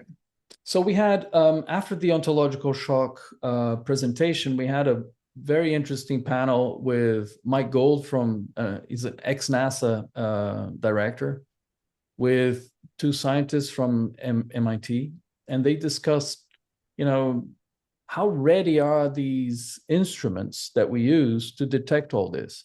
But they mentioned one thing that really caught my eye was that they mentioned that NASA already has this in their archives, not proof per se, but they have a lot of these recordings and sensor data that they picked up on the moon and around the Earth during their flights, but nobody has actually dug deep into them because NASA, even though it's public information, it's hard to find, right? They put it out, and so they put together a group just to collect the NASA data and go through it as with expert tooling and make the connections. Oh, so this is an effort started off by citizen scientists, but which they want the government funding, the NSF, National Science Foundation, to fund. And I believe they're at the very end of getting that funding to make sure that this NASA data that's already sitting there waiting for people to go through it can show us how this has evolved over the years. So they mentioned Beatriz Villarroel, study on transients, all these objects orbiting Earth. I don't know if you know about this, but there's about 50,000 objects orbiting Earth that we don't know what they are. And she proved this with rigorous science. It's peer-reviewed. It's been confirmed now thrice by other scientists with other data sets. It is true. And we just don't know what these 50,000 objects circling Earth are. They've been circling Earth since the 1950s, before humans went to space. So they've opened up the discussion much more broadly regarding how to, through technology, prove and come to terms with what you find. the last panel, well, not the last panel, but the one before last was about financial impacts, meaning what are the risks and opportunities. And basically, they were saying that there will be adjustments in a lot of sectors, but in truth, the technology to go to market takes so long that industries will adapt. You know, the Dow Jones index companies that were part of the index 20 years ago aren't the same ones that are there today, basically. So things change. And this is just another phase for the financial markets. It might change energy, but it's going to take 20 to 30 years to produce and distribute. It might change, sensors and defense, but then again, same thing. So there's nothing new really in terms of finance, and the risks and the opportunities are there, but the risks are already kind of part of the game, right? You're just changing one technology for the other. On the last piece, which was for me the most interesting of all, was that at the very end, instead of closing off the forum, the Disclosure Foundation granted $10,000 to an enterprise founded by whistleblowers. So Matthew Brown, Dylan Borland, Jeffrey Nucitelli formed a company to receive proceeds from donations and maybe other interested parties, so that they can lead a more healthy life after their whistleblowing. Because what they're faced when they started their whistleblowing was basically they lost their jobs, nobody would hire them, they were cast out, even though they were telling the truth. And so now they're starting to get to terms with that, with this new company. We offered to help as well at UApedia because we have a lot that we can do together with them. But one thing that caught my eye was that, the credibility of disclosure will depend on how you treat the people who come forward with the information that's needed, right? And one of the most interesting things they did was they called Whitley Strieber to the stand as an homage, to the experiencers, and so that was very powerful. Whitley Strieber mentioning that this is the first time he's been to a public gathering where he hasn't been laughed out of stage, right? And so he welcomes the change and saying we're going to become a cosmic civilization.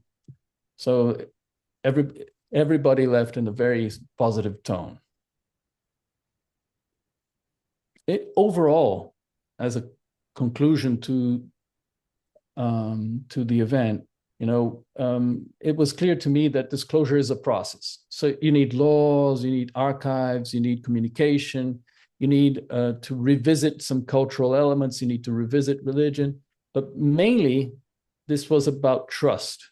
There is no disclosure without trust, but the trust has to be restored. And that's part of what the government needs to do with transparency, but also, making it compatible with national security, of course, reconciling this and treating these opposites as if they're compatible, right? How to do that.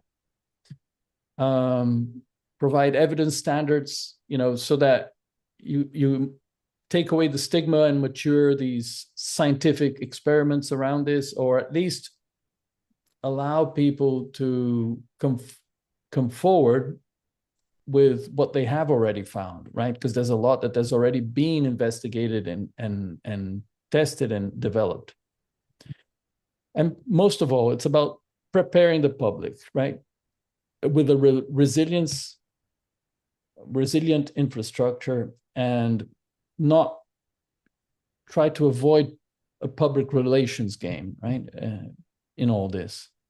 So it's I felt it was a very responsible, tone to the whole disclosure forum, and I was really taken aback by how, all these people, we had dozens of politicians, and I don't know, 400 people there, of which about 200 were leading voices in this field. So everybody was very kind of together and praising the initiative. You know, you mentioned Whitley Strieber, and we did a show way back in 1996 or 7 when I was working on the Paranormal Borderline. We interviewed Whitley, and that was when Communion had just come out. Oh, Jesus. And for experiencers such as yourself, such as Whitley, and thousands of others, the shift between the Disclosure Day movie and that now this is being taken seriously is huge, because for so long, experiencers were laughed at, were thought to be crazy. They couldn't tell their story because they didn't want people to think they were nuts. Um, and so it's an extraordinary shift. And because you are an experiencer, Right. um, I just want to acknowledge that. And I want to ask you if you'd be willing to share personally, what's it like for you, your journey? I don't know when your experiences took place, but what's it been like for you going from being on the fringe to now being So accepted? I've always been in, publishing in general, software publishing, media publishing, and I always had a very kind of evidence-based scientific approach. I praised, you know, even though I love sci-fi, I praised all the science behind it, right? And about 3 years ago, when I had a contact, and then multiple contacts after that, it made me challenge my view of reality. And that's when I opened up and I became more aware, more sensitive, a better human in general, right? And I don't think anybody that has been an experiencer comes away having lost something. We all lose something. But what we become, I believe, something better, something that's actually more open, more loving, more giving, and above all, more understanding, right? Let the fear go. Some people have a hard time, but that's my learnings from my experiencers. I had to let a lot of fear go. I had to focus on, the positive aspects and lead a life that actually had a purpose.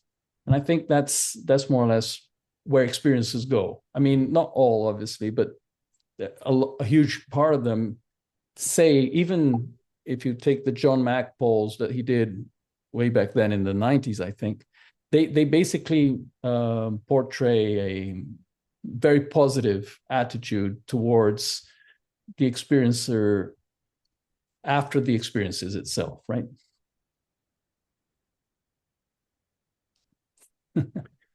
Yeah, I was just reading some of the comments that have come in, so I apologize. But there's a lot of comments, of course, that are coming in now from our audience. Um, uh, Eleanor Joy writes, in my observation over the years, most people take a long time to shift their consciousness, and a few pioneers lead the way with much rebuttal.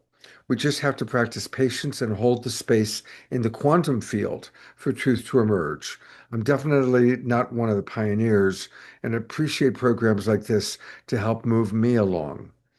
And I've got a couple questions that have come in for you that I'm going to ask you, but I'm going to read a couple more comments.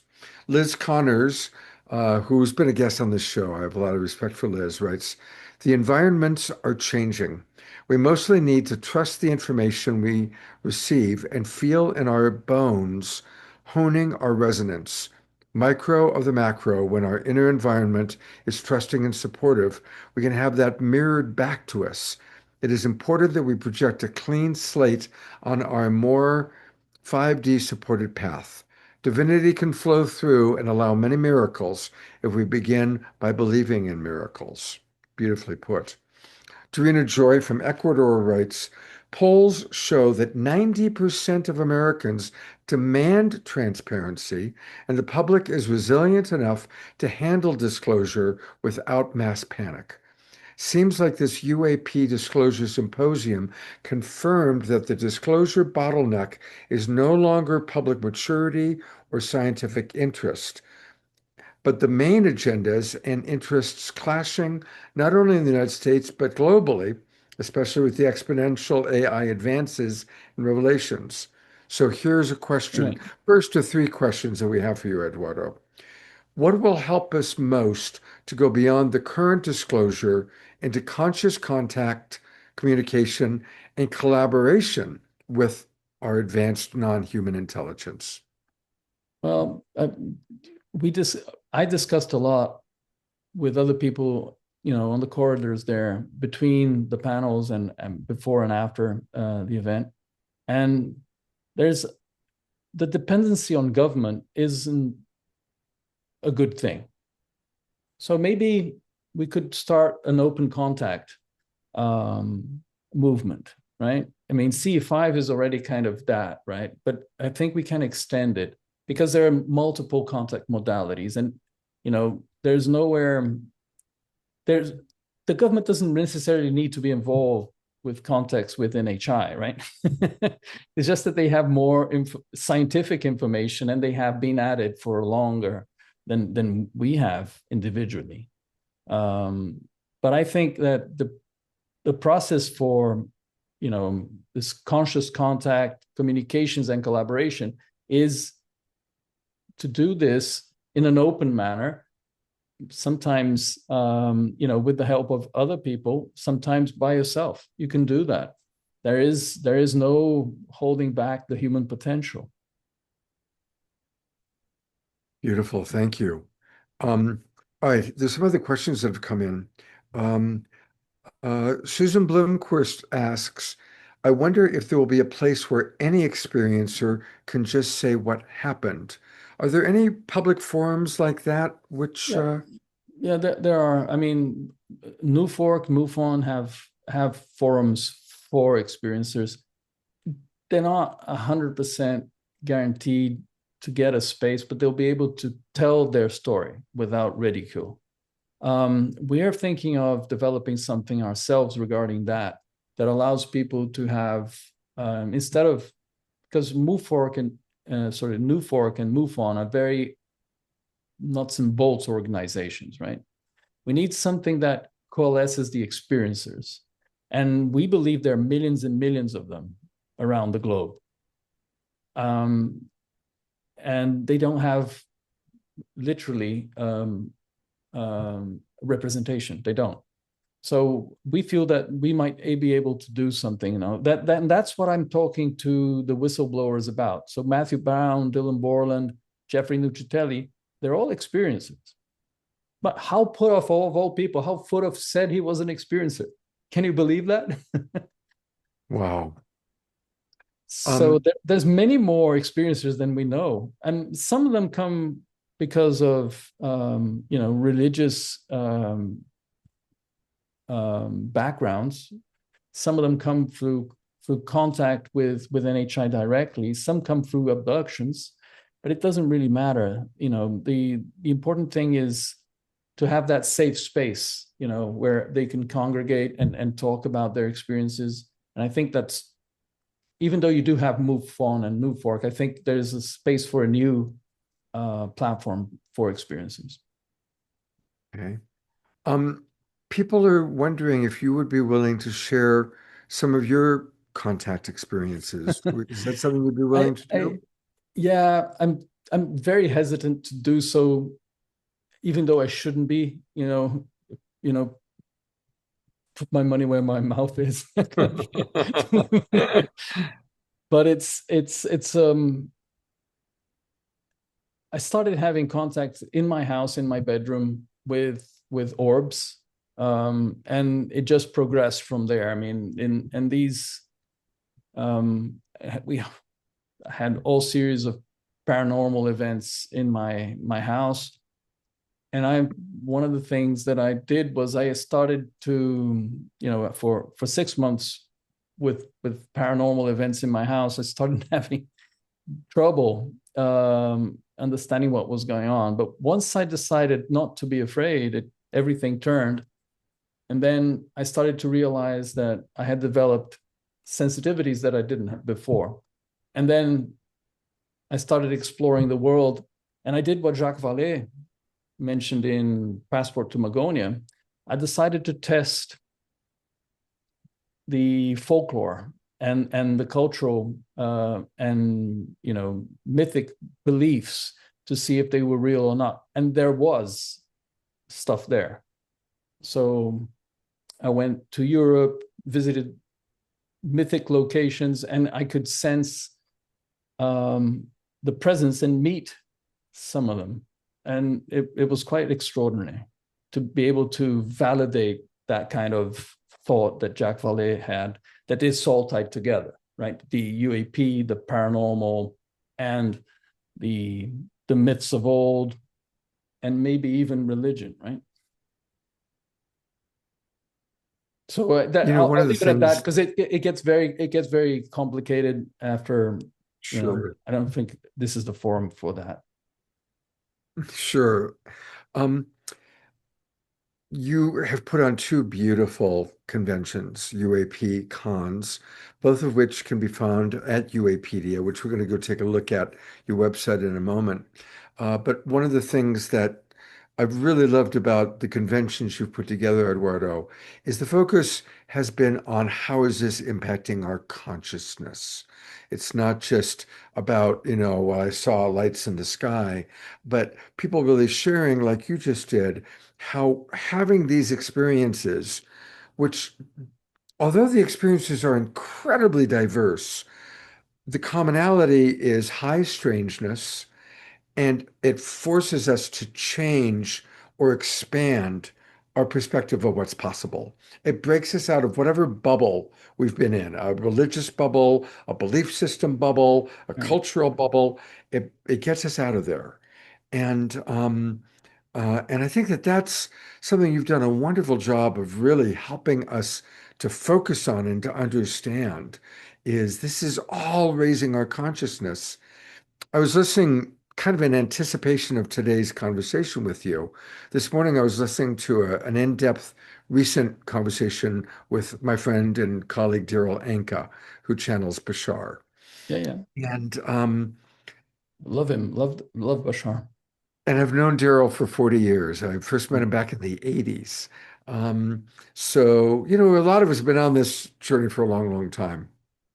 And in essence, my understanding from what Daryl said was that he really believes that at some level, our galactic family have been actually pulling the strings to raise our consciousness. And yes, there's the human involvement and the human, trying to block it. But there is a real effort from an intelligence that's so much more evolved than we are. They may be hundreds or even thousands, or perhaps even more years evolved. So it's impossible for us to imagine their consciousness. And I Right. think Spielberg spoke to that. By now, I think most people have seen the Disclosure Day movie. And I like how Spielberg addressed that. And then at the very end, almost the punchline is that we learn that it's this being that actually had kind of orchestrated the mass disclosure to take place. So I just want to stop there for a moment and ask how that lands for you, and as this person who's gathering all this information through UApedia, what are your thoughts about how Spielberg presented it and what I just shared? Yeah.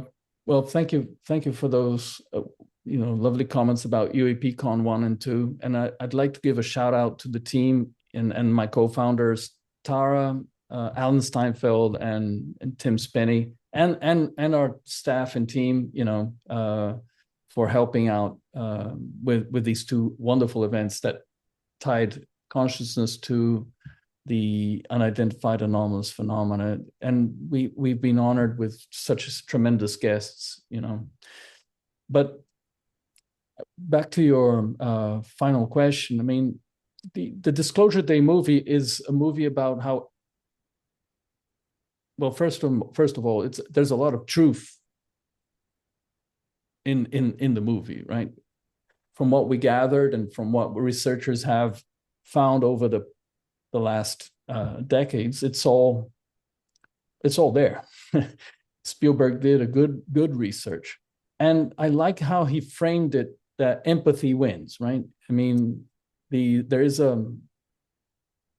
humans have a capability, even though only two there were extraordinary because of their experiences. Humans have the same capabilities. They just haven't developed them. And I think that's kind of one of the takeaways that I did in the review, a pre-review I did of the movie for UApedia. We focused on, how important it is for people to understand that these abductions are real, that this is something that has real consequences, and some of them are positive and some of them are negative, but most of the time they are changes in the person with regards to how they go through life, right? How they see life. And it's important for other people to know that they're energetic beings that are capable of a lot more than we thought possible before. And I think the movie portrays that a bit. I mean, it tries to tie it to contact and, but it's not. I mean, it's everybody. Everybody on Earth has the same capabilities. You just have to unlock them.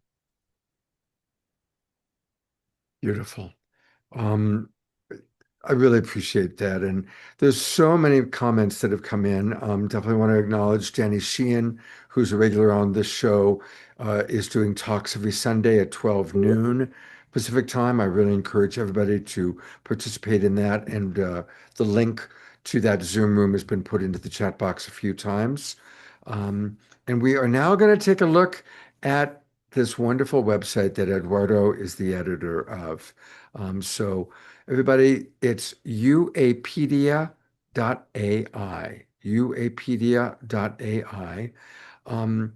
And it's an amazing place. There are so many articles. Every time I go there, I just get lost in all the articles, all the perspectives. And a lot of people, of course, you've seen all these people on our show.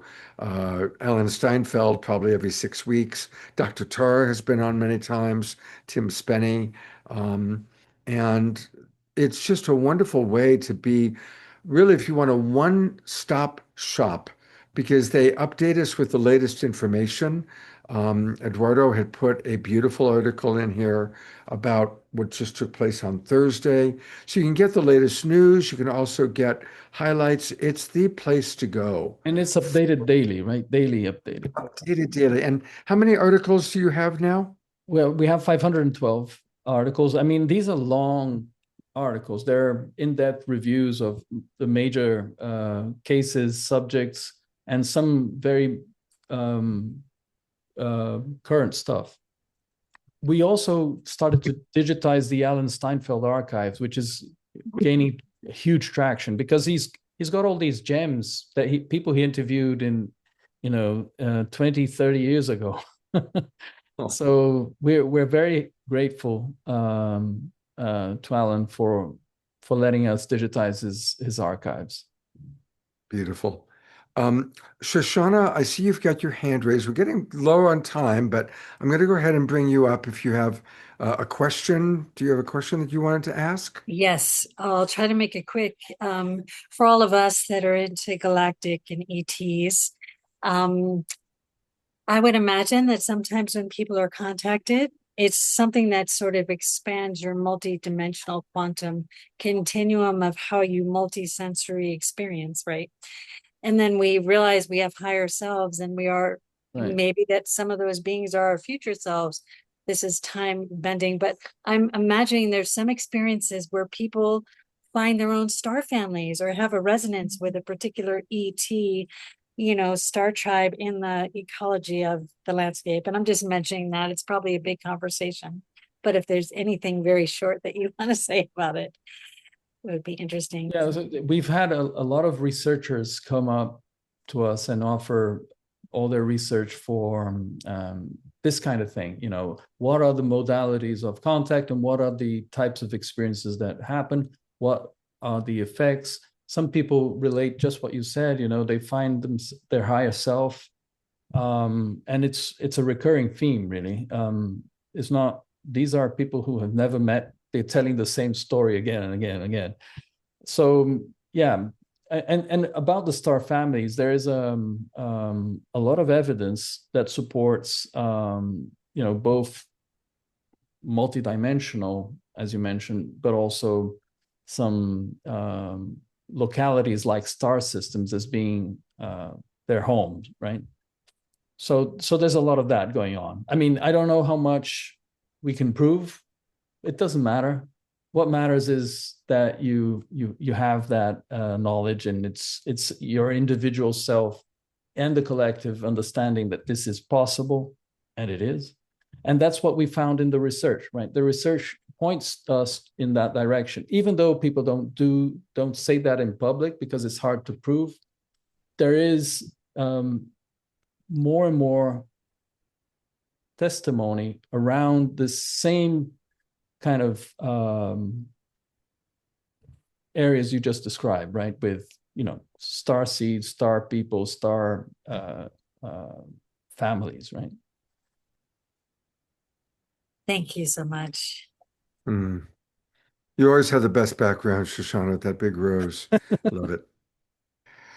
Well, thank you so much, Eduardo. We Thank you. are going to go to our prayer time next, but I'd love to, just like we have Alan periodically with Making Contact, I'd love to have you and or Tim, maybe once a month even, just giving the update of what's because it's all happening so fast.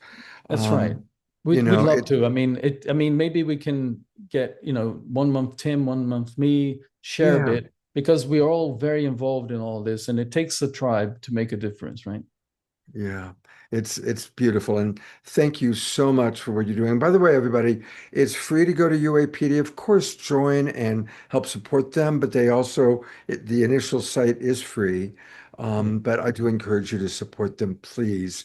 And go back and watch the two conventions, online conventions they did, because I'm kind of a snob. I've been around this world for a really, really long time. And Eduardo, I was hooked. Each one of your presenters they were saying things I had not heard before. They were presenting perspectives I had not heard before. And I learned a lot. And it takes a bit for me to learn a lot in this field. So you I'm guys glad. I'm glad. You guys are doing Thank you, Scott, for all your support and all you've done. Thank you. Absolutely. And let's all get our UApedia t-shirts. Right. I got mine here. Oops. Thank you so much, Eduardo. God bless you. Cheers. God bless. What a show. We are going to go to our prayer time with Diara, and then we'll close out with an Omashar song. And here is our dear Diara. Thank you, Scott. And thank you, Eduardo, for trusting us enough to share your experience. We so value that. And as always, we traverse the universe and beyond in just one evening. We started with our beautiful World Unity Week, our beloved brothers and sisters in Unity Earth, with our feet on our beloved Mother, Gaia. And then traversing through the difficulties as human beings, as we're still learning how to own our power and come into ourselves, and all the beautiful work that's being done to mitigate the difficulties. And then through beautiful music, and now traversing in the stars. And as always, we know that we're expanding our capacity to hold it all, to open our minds, to increase and elevate our consciousness, our ability to understand and be open to what's beyond. And again, at the same time, we bring it back down into our beautiful human bodies.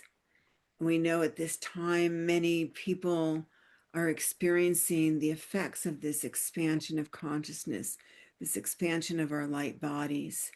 And so we offer our prayers to those who may be suffering, may be in pain, may be clearing dis-easement, that may be incorporating cellular changes, viral changes. So we're blessing our beautiful human bodies as cosmic beings. And breathing into that, we can feel the light expanding, we can feel the love expanding, we can feel health, vitality, and peace inside our own beautiful universe. And then, as always, we share that out, extending that out, reaching our hands out to those who are ready to grasp and hold on, and we bring them in, into our tribes, into our hearts. And prayers, as always, for our specific members in our tribe.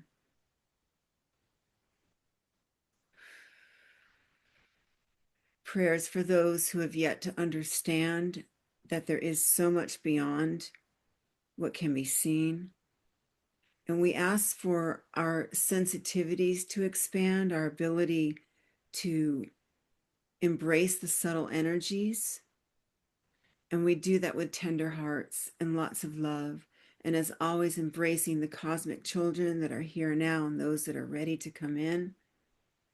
Oh, I can feel them. And we promise that they will recognize us and we will see them. We will hold them in love and light. So thank you, Scott. Thank you to our beautiful tribe. Thank you to all our presenters, all the beloveds in the room. And so it is.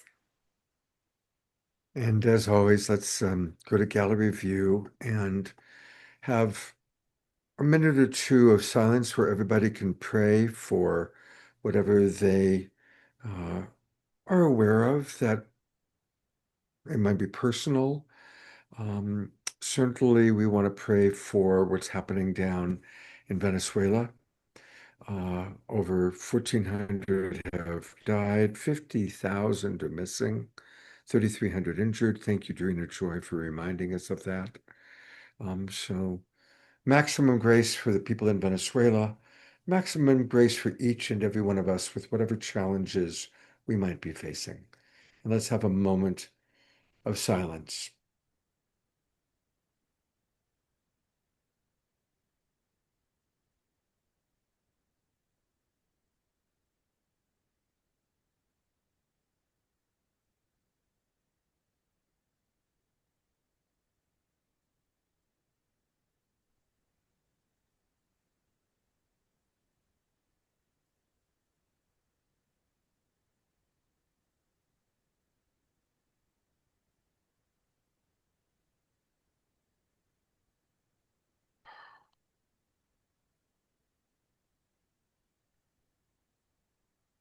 Thank you, Diara.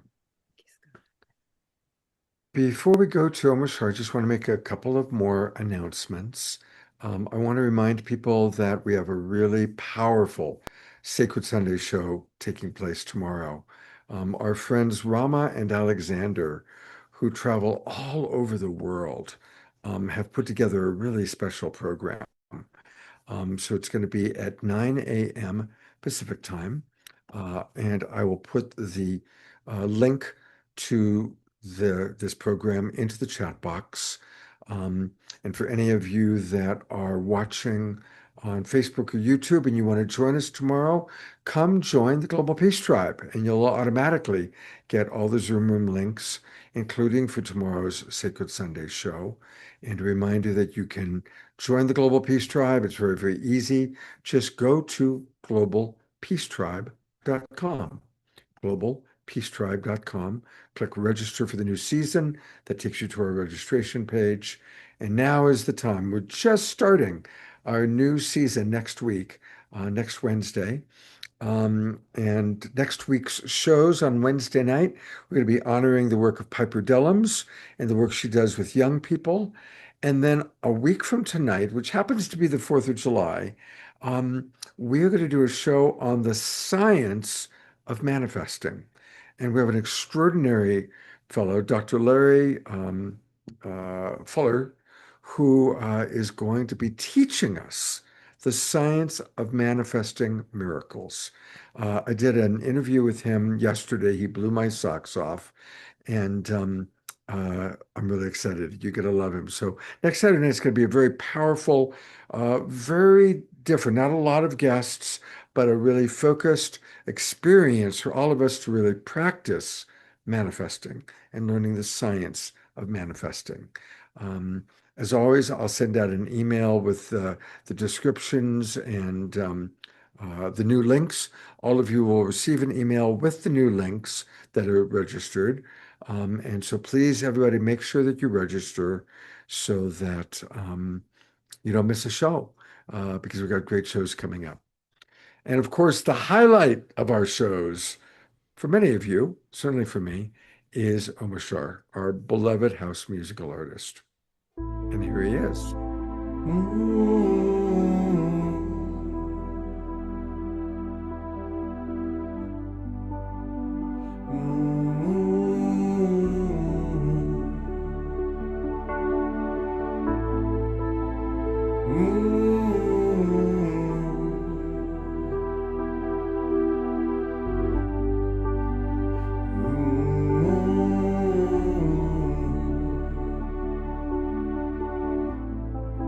Let me shine a light inside.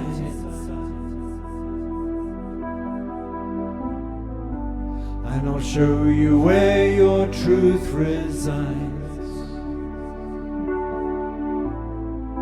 Lift your eyes up to the skies,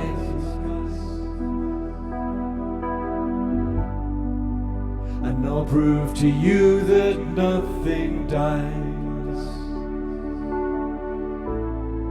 Together we will rise again,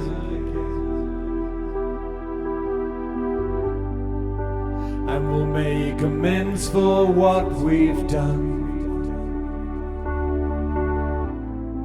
So let me take your hands in mine, as I look at you, your spirit shines. I know you hear me, so please do not fear me, 'cause I'm here to lift you, restore you to glory, and love you and hold you and be your victory. My child, I will welcome you home.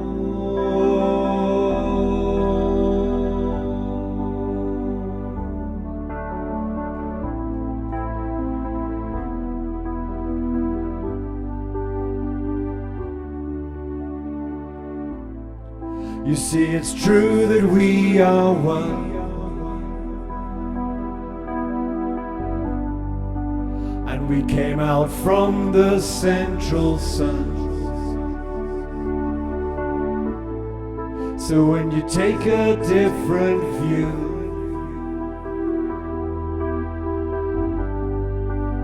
you dream awake, breathe out the new. 'Cause I know you hear me, so please do not fear me, 'cause I'm here to lift you, restore you to glory, and love you and hold you and be your victory. My child, I will welcome you home. Welcome you home.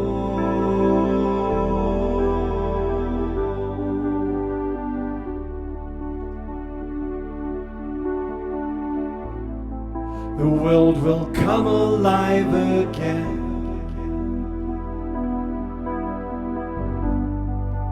as we dance and sing and make new friends. So lift your eyes up to the skies, and I'll prove to you that nothing dies. I know you hear me, so please do not fear me, 'cause I'm here to lift you, restore you to glory, and love you and hold you and be your victory. My child, I will welcome you home.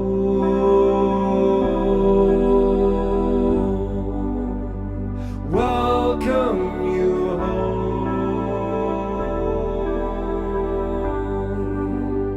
Welcome you